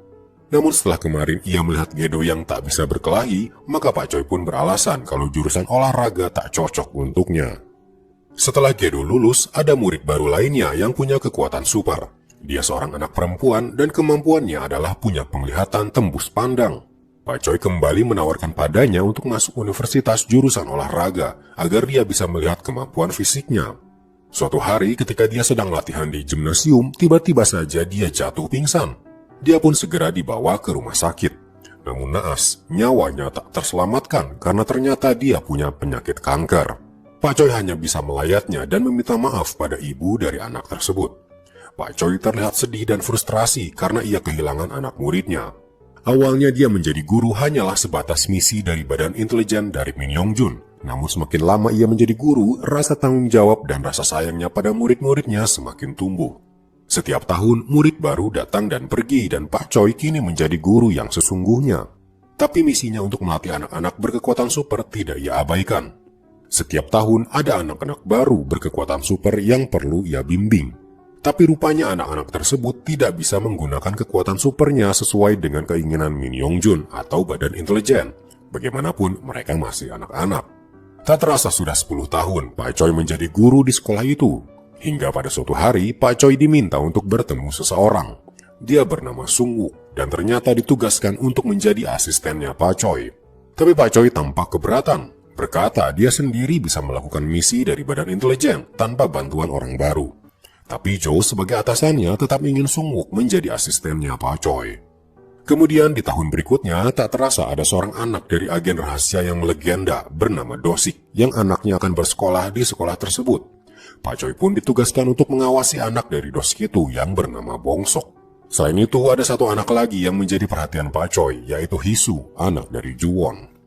Kita kembali ke masa sekarang, di mana saat ini Juwon terlihat berjalan menuju ruangan Pak Choi. Ketika dia masuk ke ruangan itu, terlihat Myun juga di sana. Juwon dan Myun sudah saling kenal karena sama-sama dekat dengan Dosik. Myun pun beranjak pergi, tapi sebelumnya dia diam-diam menyimpan HP-nya di tempat sampah menyalakan rekaman. Di luar, Myun memasang earphone-nya dan bisa mendengar percakapan Pak Choi dan Juwon. Beralih pada Sung Wook yang sedari tadi melihat keadaan di rekaman CCTV, dia mendengar ada seseorang ingin masuk ke ruangannya. Dia adalah wanita cleaning service di sekolah itu. Ketika pintu dibuka, Sung Wook langsung ditikam lehernya. Ternyata wanita itu bukan wanita biasa. Dia adalah mata-mata dari Korea Utara dan selama ini menyamar menjadi cleaning service untuk mengawasi sekolah. Beralih pada Bongsok dan Hisu yang kini sudah keluar dari bus. Diam-diam mereka pergi menjauh dari bus menuju sport center tempat Hisu akan berlatih. Kembali ke sekolah, kini si wanita cleaning service melihat CCTV dan melihat Pak Choi dan Juwon sedang mengobrol. Terdengar obrolan mereka tentang video yang memperlihatkan Hisu yang diselamatkan oleh Gang Hun. Si wanita lalu menelpon seseorang dan berkata, ada 2 orang di sini, satu di lorong, satu di ruang guru. Myun yang punya pendengaran super mendengar si wanita berbicara di telepon dan langsung waspada. Kembali pada Juwon, dia bertanya pada Pak Choi, siapa kau sebenarnya? Pak Choi sebenarnya tahu siapa Juwon ini. Ketika itu dia bersama para tentara lainnya mendapat misi untuk bertempur dengan Korea Utara dan Juwon ikut bersamanya. Di medan pertempuran, sebuah tembakan hampir mengenai Pak Choi, tapi ternyata Juwon melindunginya dengan tangannya. Kembali pada Myun, dia kini tahu ada seorang wanita mata-mata dari Korea Utara. Ia pun datang ke ruangan tempat wanita itu berada. Sambil saling waspada, si wanita bertanya, ada perlu apa kau kesini? Myun melihat ke sekitar, dan dengan penglihatan supernya, dia bisa melihat menembus meja.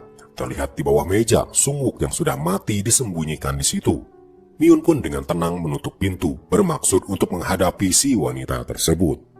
Sementara itu di luar sekolah, siswi bernama Han datang ke sana bermaksud untuk mengambil kameranya yang disita. Di belakang sekolah, para agen rahasia dari Korea Utara ternyata masuk lewat pintu belakang. Seorang dari mereka membongkar paksa gerbang yang dirantai dengan kekuatan supernya dan masuk ke sekolah. Kembali pada Bongsok dan Hisu, mereka akhirnya tiba di Sport Center. Namun di atas, terlihat si pria masih mengikuti mereka. Hisu dan Bongsok pun masuk ke gimnasium di sana. Sementara Hisu mulai berlatih, Bongsok pun keluar sebentar untuk membeli minuman. Di saat itulah, tanpa Hisu sadari, si pria masuk ke gimnasium dan mengunci pintunya. Hisu tak melihat kedatangannya karena dia ada di lantai 2. Si pria perlahan melayang ke lantai 2 dan mulai berbicara pada Hisu. Hisu kaget ada orang asing menghampirinya. Lalu tiba-tiba si pria melempar Hisu ke lantai bawah. Hisu jatuh sambil mengerang kesakitan. Di luar ketika Bongsok akan masuk, ia mendengar jeritan Hisu yang ada di dalam. Ia pun mencari jalan masuk lain dan melihat ada jendela kaca yang langsung menuju gimnasium. Sementara Hisu sedang berkelahi melawan si pria, tapi jelas si pria bukan tandingan Hisu. Si pria tampak belum puas dan berkata, "Aku akan mengetesmu," ujarnya sambil membawa Hisu melayang tinggi. Di luar, Bongsok bersiap untuk terbang ke atas masuk lewat jendela kaca. Bersamaan dengan itu, Hisu dijatuhkan ke bawah. Bongsok terbang menabrak kaca dan fokusnya langsung pada Hisu. Untungnya dia berhasil menggapai Hisu dan menggendongnya. Bongsok pun terbang berputar-putar sebelum akhirnya dia mendarat. Akhirnya ia bisa menyelamatkan Hisu. Dari kejauhan, si pria terkejut. Ternyata ada satu lagi anak super yang harus ia hadapi. Beralih pada Miun di sekolah, dia menutup pintu ruangan, jelas bermaksud untuk membereskan wanita itu. Si wanita langsung menyerang Miun. Untungnya Miun bisa mengelak. Terjadilah pertarungan mereka berdua. Miun tiba-tiba mendengar langkah kaki orang asing dan sadar ternyata wanita ini tidak sendirian. Miun pun pergi lewat jendela. Seorang pria masuk ke ruangan yang ternyata adalah rekan wanita itu. Sementara itu, dua pria lain juga masuk ke ruangan Pak Choi. Sementara itu, di luar, Miun terlihat melempar salju ke kamera CCTV. Karena ia tahu kini semua CCTV dipantau oleh agen dari Korea Utara. Ia pun masuk ke sebuah ruang kendali daya. Namun salju yang ia lempari sedikit jatuh dan si wanita bisa melihat ketika Miun masuk ke ruangan itu. Di dalam ruangan, Miun mematikan semua listrik di gedung sekolah. Seketika lampu padam. Kembali ke ruangan Pak Choi, dua orang agen Korea Utara tiba-tiba meminta sebuah berkas pada Pak Choi. Ternyata mereka sedang mencari berkas data anak-anak berkekuatan super yang bersekolah di situ. Sementara di ruang perpustakaan, ternyata Gang Hun belum pulang. Dia tadi sedang belajar. Karena lampu padam, ia pun keluar untuk pulang. Tapi di lorong dia bertemu seorang pria. Si pria melihat HP-nya dan tahu kalau ternyata anak yang ia cari ada di hadapannya sekarang. Gang Hun belum paham apa yang terjadi. Ia kemudian menerima telepon dari orang tuanya bertanya kapan ia pulang. Tapi tiba-tiba Gang Hun berteriak membuat orang tuanya panik. Ayah Gang Hun, Jaeman, langsung berlari menuju sekolah. Kembali ke ruangan Pak Choi, tiba-tiba dia menyerang salah satu pria. Tapi pria ini tak bergeming. Juan tiba-tiba ikut menghajarnya dan melumpuhkannya. Beralih ke ruang tempat Miun berada, si wanita ternyata sudah sampai di sana untuk memburu Miun. Ketika mereka bertemu, Miun ternyata memegang alat tembak. Seketika ia menembak si wanita tepat di dahinya. Kembali ke sekolah, ternyata Kiso juga masih ada di sekolah dan sialnya ia bertemu dengan salah satu pria Korea Utara. Si pria bertanya, "Apa kau tahu tentang berkas itu?" Kiso tak paham, tapi tiba-tiba ia dicekik karena dianggap Kiso punya kemampuan super. Kiso dihajar oleh si pria, tapi tak lama datang Pak Choi berusaha menyelamatkan Kiso. Pak Choi berusaha menghadapi si pria itu, walaupun kekuatannya tak sebanding. Kembali pada Juwon, musuhnya itu ternyata bangkit lagi dan walaupun sudah dihajar oleh Juwon habis-habisan, dia bisa bangkit kembali. Dia memukul Juwon tepat di rahangnya, membuat Juwon terkapar dan pingsan. Beralih pada Bongsok dan Hisu, mereka kini berhadapan dengan si pria. Bongsok mencoba menghajarnya, tapi kemampuan terbangnya masih lemah. Bongsok pun dihajar balik olehnya. Pria itu mengambil jala dan melemparnya pada Bongsok, membuat ia terjebak tak bisa keluar. Kembali ke sekolah, Miun tampak berjalan setelah berhasil menghabisi si wanita cleaning service. Ia pun langsung menyelamatkan Pak Choi dan Kiso yang kebetulan ada di lorong sekolah. Terjadilah adu tembak-menembak antara Miun dan pria Korea Utara. Ketika Miun bersembunyi menunggu saat menembak yang tepat, ia melihat pantulan di keran air kemudian menembak. Lalu dari arah tak terduga, si pria tertembak di kepala. Miun ternyata menembak dari luar jendela.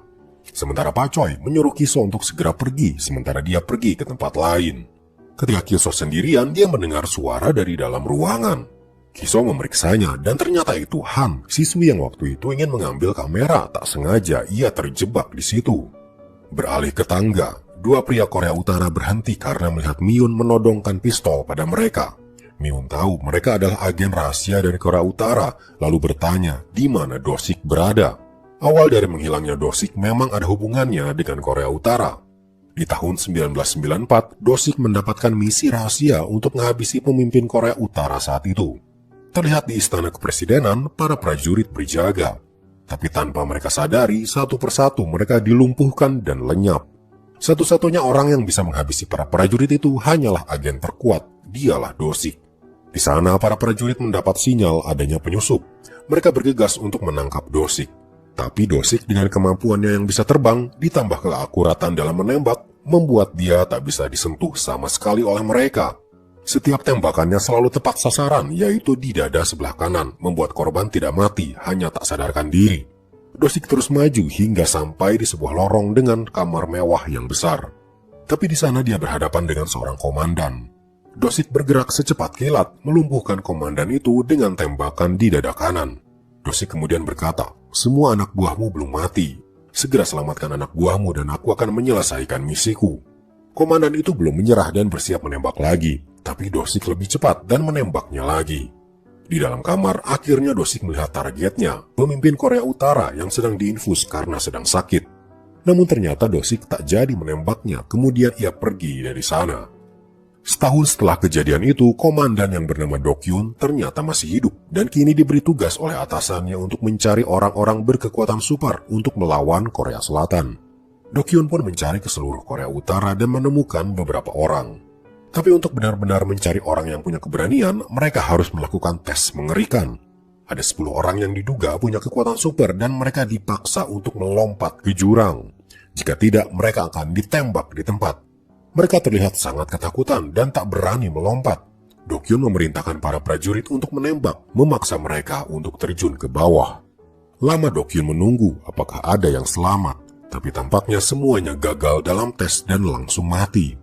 Tapi ketika dia balik badan, para prajurit melihat ke atas. Ada satu orang yang terbang berhasil selamat dari jurang. Dia bernama Junwa.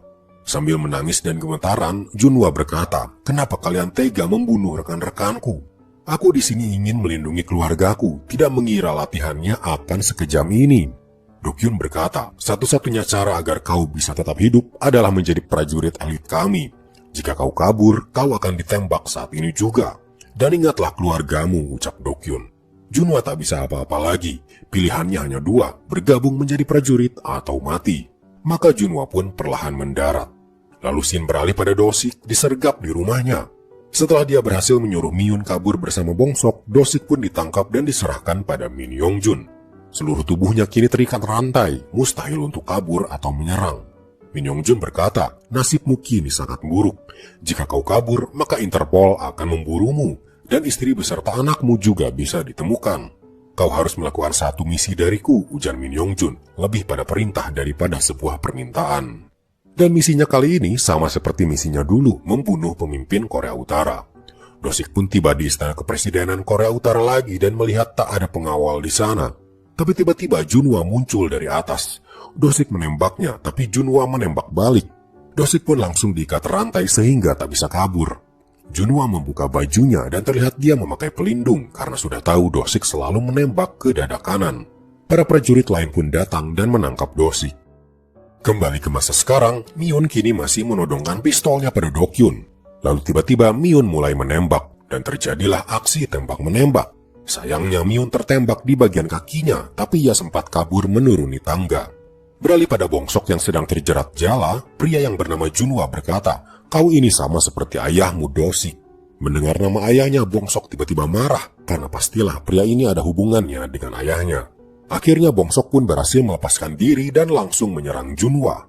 Bong-sok berhasil mengunci Junwa sembari mereka melayang di udara. Di bawah, Hisu baru tersadar dan melihat Bong-sok yang sedang mengunci Junwa. Hisu teringat ketika Pak Choi melatihnya melempar bola agar kekuatan tangannya lebih besar.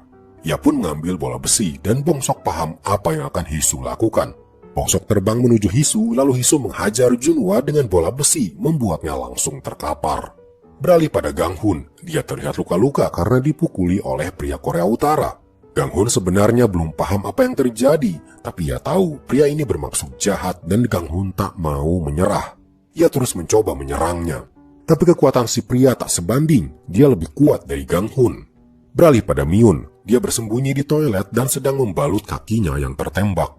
Setelah itu ia menelpon HP-nya yang ia simpan di ruangan Pak Choi. Di sana terlihat Ju-won pingsan karena habis dihajar si pria besar. Perlahan dirinya tersadar dan lukanya kembali pulih. Ia mengangkat HP di dekatnya dan suara Myun terdengar berkata, "Kita harus menyelamatkan anak kita." Ju-won pun kini sudah pulih dan bangkit berdiri. Beralih pada Do-kyun, dia berjalan di lorong dan menemukan salah satu rekannya tewas ditembak Myun tadi. Dia mulai merasa cemas, lalu menelpon seseorang, berkata, "Datanglah ke gedung sekolah."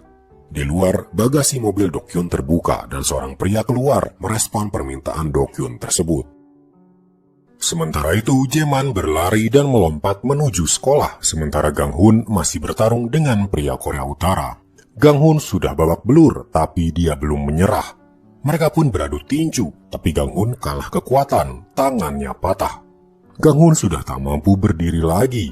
Untungnya datanglah Pak Choi langsung menembak si pria. Dia bersembunyi di dalam kelas, tapi tiba-tiba dia langsung menendang Pak Choi hingga pistolnya terlepas. Pria itu kini menghajar Pak Choi. Gang Hun dengan sisa tenaga yang ada mencoba menembaknya, tapi pria itu melempar Pak Choi hingga mereka berdua terlempar. Pria itu masih belum puas dan kini mencekik Gang Hun hingga dia kehabisan nafas. Saat itulah muncul Jaeman, ayah Gang Hun, langsung datang menyelamatkan Gang Hun. Si pria tak menyangka akan ada lawan yang seimbang bagi dirinya. Malahan Jaeman terlihat lebih kuat darinya. Pria itu dihajar habis-habisan oleh Jaeman yang mengamuk karena anaknya dihajar oleh si pria.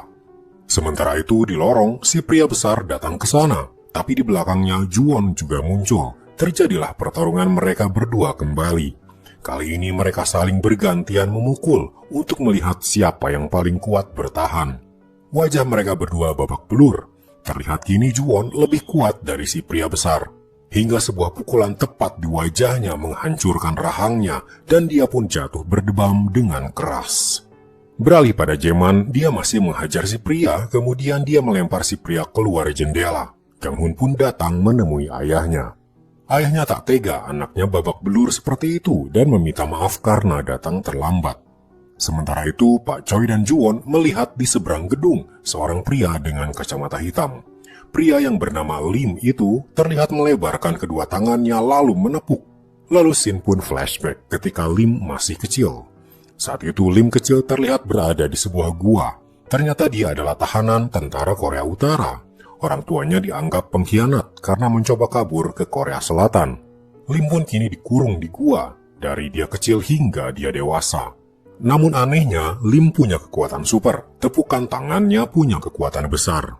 Dinding batu di gua sudah banyak yang rusak karena dia sering menepuk ketika ada serangga di dinding.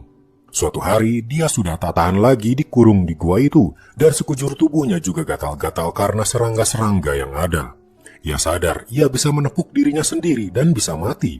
Ketika dia bersiap menepuk wajahnya, sebuah suara dari balik gua berkata, "Mari kita hidup, jangan menyerah." Kembali ke masa sekarang, Lim kini mengeluarkan kekuatannya dan seketika hembusan besar menyapu gedung di seberang membuat dinding hancur. Ju-won segera berlari menuju Lim berusaha menghentikannya.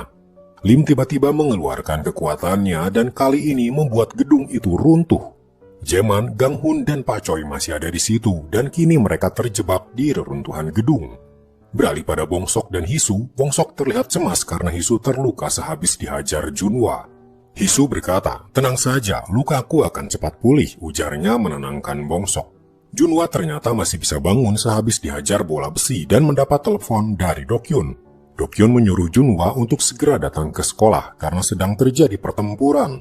Setelah menelepon, Junhwa tiba-tiba menembak Bongsok, tapi Hisu melindungi Bongsok dari tembakannya membuat tangannya tertembak. Bongsok cemas melihat tangan Hisu yang terluka, tapi Hisu mencoba menenangkannya lagi. Hisu berkata, "Kau harus segera ke sekolah juga untuk melindungi ibumu." Bongsok pun mulai tenang dan melakukan apa yang diminta Hisu. Ia melesat terbang menuju sekolah. Sementara itu di sekolah, Gang Hun terlihat memukul-mukul tembok di sisinya agar bisa membuat jalan keluar. Sementara ayahnya menahan berat reruntuhan dengan punggungnya. Tangan Gang Hun sudah hampir remuk, tapi dia terus berusaha hingga akhirnya tembok itu berlubang. Mereka pun bisa keluar dari reruntuhan tersebut. Sementara itu Juwon berhasil tiba di tempat Lim, tapi Lim mengeluarkan kekuatannya membuat Juwon terpental tak bisa mendekatinya. Di seberang gedung, Jaeman berinisiatif untuk membantu Juwon.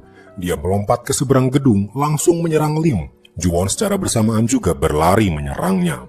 Serangan dua arah ini membuat Lim bingung dan akhirnya dia bisa dihajar. Jaeman langsung menghajar Lim, bahkan mematahkan satu tangan Lim agar dia tak bisa lagi mengeluarkan kekuatannya. Beralih pada Gedo yang sedang menyetir, tiba-tiba dia dikejutkan dengan Hisu yang menyeberang jalan. Hisu sempat terkejut, tapi ia langsung pergi lagi menyusul Bongsok ke sekolah. Gedo pun langsung mengikuti kemana Hisu pergi bermaksud untuk membantu. Kembali ke gedung sekolah, ternyata si pria besar sudah pulih dari luka-lukanya dan kini kembali bertarung dengan Juwon. Juwon terlempar ke dalam ruangan, kemudian si pria besar membantu Lim dari hajaran Jaeman. Tapi Jaeman terlalu kuat, dia bahkan berhasil menghajar si pria besar. Sementara itu, Lim mencoba bangkit berdiri dan dia teringat pada si pria besar yang dulu pernah berbicara dengannya di dalam gua. Dia membujuk Lim untuk keluar untuk mencoba hidup lebih baik dengan menjadi anak buahnya. Si pria besar bahkan memberikan kacamata hitam karena seumur hidupnya Lim tak pernah melihat cahaya yang bisa membuat matanya sakit ketika berada di luar. Saat ini Lim melakukan hal terakhir yang bisa ia lakukan. Ia menjatuhkan diri dari jendela lalu satu tangannya bersiap menepuk tanah sekuat tenaga. Lim mendarat keras, tapi tepukannya membuat tanah bergetar lalu terbelah. Itu membuat sepertiga gedung sekolah ikut runtuh karena tanah yang terbelah. Akibatnya Jaeman dan Juwon hampir saja jatuh. Untungnya dada Juwon tertusuk besi membuatnya tertahan sambil memegangi Jaeman. Juwon melempar Jaeman ke atas agar bisa selamat dan menyuruh Jaeman untuk segera pergi. Sementara itu, Pak Choi, Gang Hun, Kiso, dan Han berhasil menyelamatkan diri dan selamat dari reruntuhan. Juwon masih tersangkut di besi. Dia menahan rasa sakitnya dan mencoba lepas dari tusukan di dadanya itu. Akhirnya dia berhasil naik dan selamat. Tiba-tiba sesuatu membuatnya melihat ke langit. Seketika tembakan mengenai matanya, Juwon langsung tak sadarkan diri. Ternyata yang menembak adalah Junhwa. Tapi sebuah tembakan dari bawah mengenai Junhwa, ternyata Miun datang untuk membantu. Sementara itu, Lim terlihat sekarat karena jatuh dan tertimpa reruntuhan. Si pria besar datang untuk membantu mengangkat reruntuhan itu. Tapi Lim tahu waktunya sudah hampir habis. Ia pun menghembuskan nafas terakhirnya, membuat si pria besar menangis. Ia pun kini memanjat bebatuan terjal akibat reruntuhan, mencoba menyelamatkan diri. Kembali pada Miun, dia masih beradu tembak dengan Junhwa di udara. Lalu ketika Junhwa bersiap menembak lagi, tiba-tiba Bongsok menghantam Junhwa di udara. Mereka pun mendarat keras di atap gedung. Pertarungan Junhwa dan Bongsok pun terjadi. Sementara itu, Gedo akhirnya sampai di area sekolah. Ia segera masuk ke area lapangan dan melihat Bongsok dan Junhwa yang sedang berkelahi di udara. Junhwa bermaksud menabrakkan Bongsok ke bus, tapi Bongsok berhasil menghindar dan malah Junhwa yang tertabrak. Beralih pada Juwon, dia bangkit berdiri setelah matanya tertembak. Dia menahan sakit, ia mencongkel dan membuang satu matanya yang tertancap peluru. Kembali pada Bongsok, Junhwa ternyata masih bisa bangkit. Ia pun mengambil pistol dan menodongkannya pada Bongsok. Dokyun terlihat ada di situ juga. Tak lama, Miyun juga muncul dan langsung menodongkan pistol pada Dokyun. Terjadilah adegan saling menyandra. Beralih pada Hisu, dia kini masih berlari menuju sekolah. Tiba-tiba ia menabrak seorang pria yang ternyata si pria besar. Wajahnya penuh luka dan dia menangis. Hisu yang tadinya terburu-buru tak tega melihat ada orang yang menangis seperti itu. Ia pun menenangkan si pria besar tersebut. Beralih ke sekolah lagi, Gedo keluar dari busnya yang terguling dan melihat Bongsok yang sedang disandra. Dia membuka aki bus dan menyerap semua energi listrik di dalamnya, kemudian menembakkannya pada Junhwa. Listrik itu langsung membuat tangan Junhwa putus. Lalu Juwon muncul tapi langsung ditembak. Dokyun langsung menyuruh Junhwa untuk kabur dari sini. Junhwa pun mengikuti perintahnya itu. Lalu Dokyun mengarahkan pistolnya pada Bongsok, tapi Miun langsung menghentikannya. Dokyun mencoba melompat dari gedung, tapi Juwon memeganginya. Dokyun berusaha melepaskan diri. Dia memang sudah berniat untuk mengakhiri hidupnya. Ia pun jatuh. Tepat di bawahnya cabang pohon menikamnya. Ia pun langsung tewas. Tak lama setelah itu, para polisi pun berdatangan. Mereka dihadang oleh satpam sekolah yang ternyata dia adalah seorang intelijen dari Badan Intelijen Nasional. Lalu akhirnya Hisu pun tiba, ia berlari mencari Bongsok. Sementara ibu Bongsok cemas melihat Bongsok yang luka-luka. Tapi Bongsok terlihat tenang. Ia melihat ibunya terluka kakinya. Ia pun berjongkok, menawarkan diri untuk menggendong ibunya. Teringat ketika Bongsok kecil, kemana-mana selalu digendong ibunya. Sekarang giliran Bongsoklah yang akan melindungi ibunya. Hisu sampai di area sekolah dan melihat ayahnya. Ayahnya pun tersenyum padanya. Tragedi itu pun telah berlalu. Kini sekolah kembali dibuka dan tak terasa mereka kini sudah lulus. Upacara kelulusan pun diadakan. Mereka berbaris di lapangan, namun tak terlihat Bongsok di sana. Setelah selesai upacara kelulusan, di ruangannya Pak Choi menyerahkan dokumen pada Juwon. Itu adalah dokumen anak-anak yang berkekuatan super yang selama ini bersekolah di situ. Pak Choi menilai dokumen itu akan lebih aman jika Juwon yang menyimpannya. Sementara itu, Hisu berjalan sendirian ke kelasnya. Kenangannya akan sekolah ini membuatnya teringat akan Bongsok. Setelah kejadian itu, Hisu tak pernah lagi melihat Bongsok. Beralih ke Badan Intelijen Nasional, Min Yongjun terlihat kedatangan seorang yang ingin menjadi agen baru di sana. Tak disangka, orang itu adalah Gang Hun. Ternyata dia bermaksud bergabung menjadi agen rahasia berkekuatan super. Setelah itu Gang Hun pun pergi. Dia berpapasan dengan seorang wanita muda. Wanita itu masuk ke ruangan Min Yongjun dan Min Yongjun langsung hormat padanya. Jelas terlihat wanita ini punya jabatan yang lebih tinggi dari Min Yongjun. Beralih pada Juwon, di suatu malam dia datang ke sebuah tempat. Bukan untuk mengantar ayam goreng, tapi ternyata dia membunuh Jo di kamarnya. Terlihat Jo yang sedang meregang nyawa sehabis dihajar oleh Juwon. Beralih ke Korea Utara, Junhwa yang selamat kini diangkat menjadi komandan. Ia pun menghadap atasannya. Atasannya bertanya, apakah benar anak-anak di sana punya kekuatan super? Atasannya berencana untuk segera menciptakan prajurit super sejak anak-anak. Junhwa terdiam sesaat, lalu tiba-tiba keluar pistol dari tangannya yang buntung dan menembak atasannya itu. Setelah itu Junhwa mendatangi sebuah gua. Ternyata Dosik selama ini disekap di gua itu. Junhwa melempar pistol dan membiarkan pintu gua terbuka. Lalu tiba-tiba terlihat Dosik berdiri di hadapan Min Yongjun yang sudah disayat lehernya. Min Yongjun pun tewas di tangan Dosik. Beralih pada Juwon, ia kini membuka kedai ayam gorengnya lagi dan ternyata si pria besar kini ia angkat menjadi pegawainya. Walaupun si pria besar ini menakutkan, tapi tampaknya Juwon melihat hati si pria ini lembut dan baik. Di TV, Hisu menonton sebuah berita menyiarkan tentang kejadian kebakaran di sebuah gedung. Lalu terlihat seorang berbaju kuning terbang menyelamatkan orang-orang di sana. Hisu hanya tersenyum. Ia tahu kalau orang itu pastilah Bongsok. Jaket kuning itu adalah jaket yang selalu Bongsok pakai ketika bersama Hisu. Hisu melihat luka di tangannya, luka tembak ketika ia menyelamatkan Bongsok ketika itu. Lalu di sebuah kota, terlihat sebuah toko beratapkan warna ungu. Ada juga gorden ungu yang sedang dijemur. Seorang pria melayang lalu mendarat di atap tersebut. Bongsok kebetulan akan mengangkat jemuran ketika ia melihat sosok si pria, sosok yang selama ini ia rindukan. Miun datang ke atas dan melihat suaminya setelah sekian lama menghilang. Mereka pun berpelukan bersatu kembali.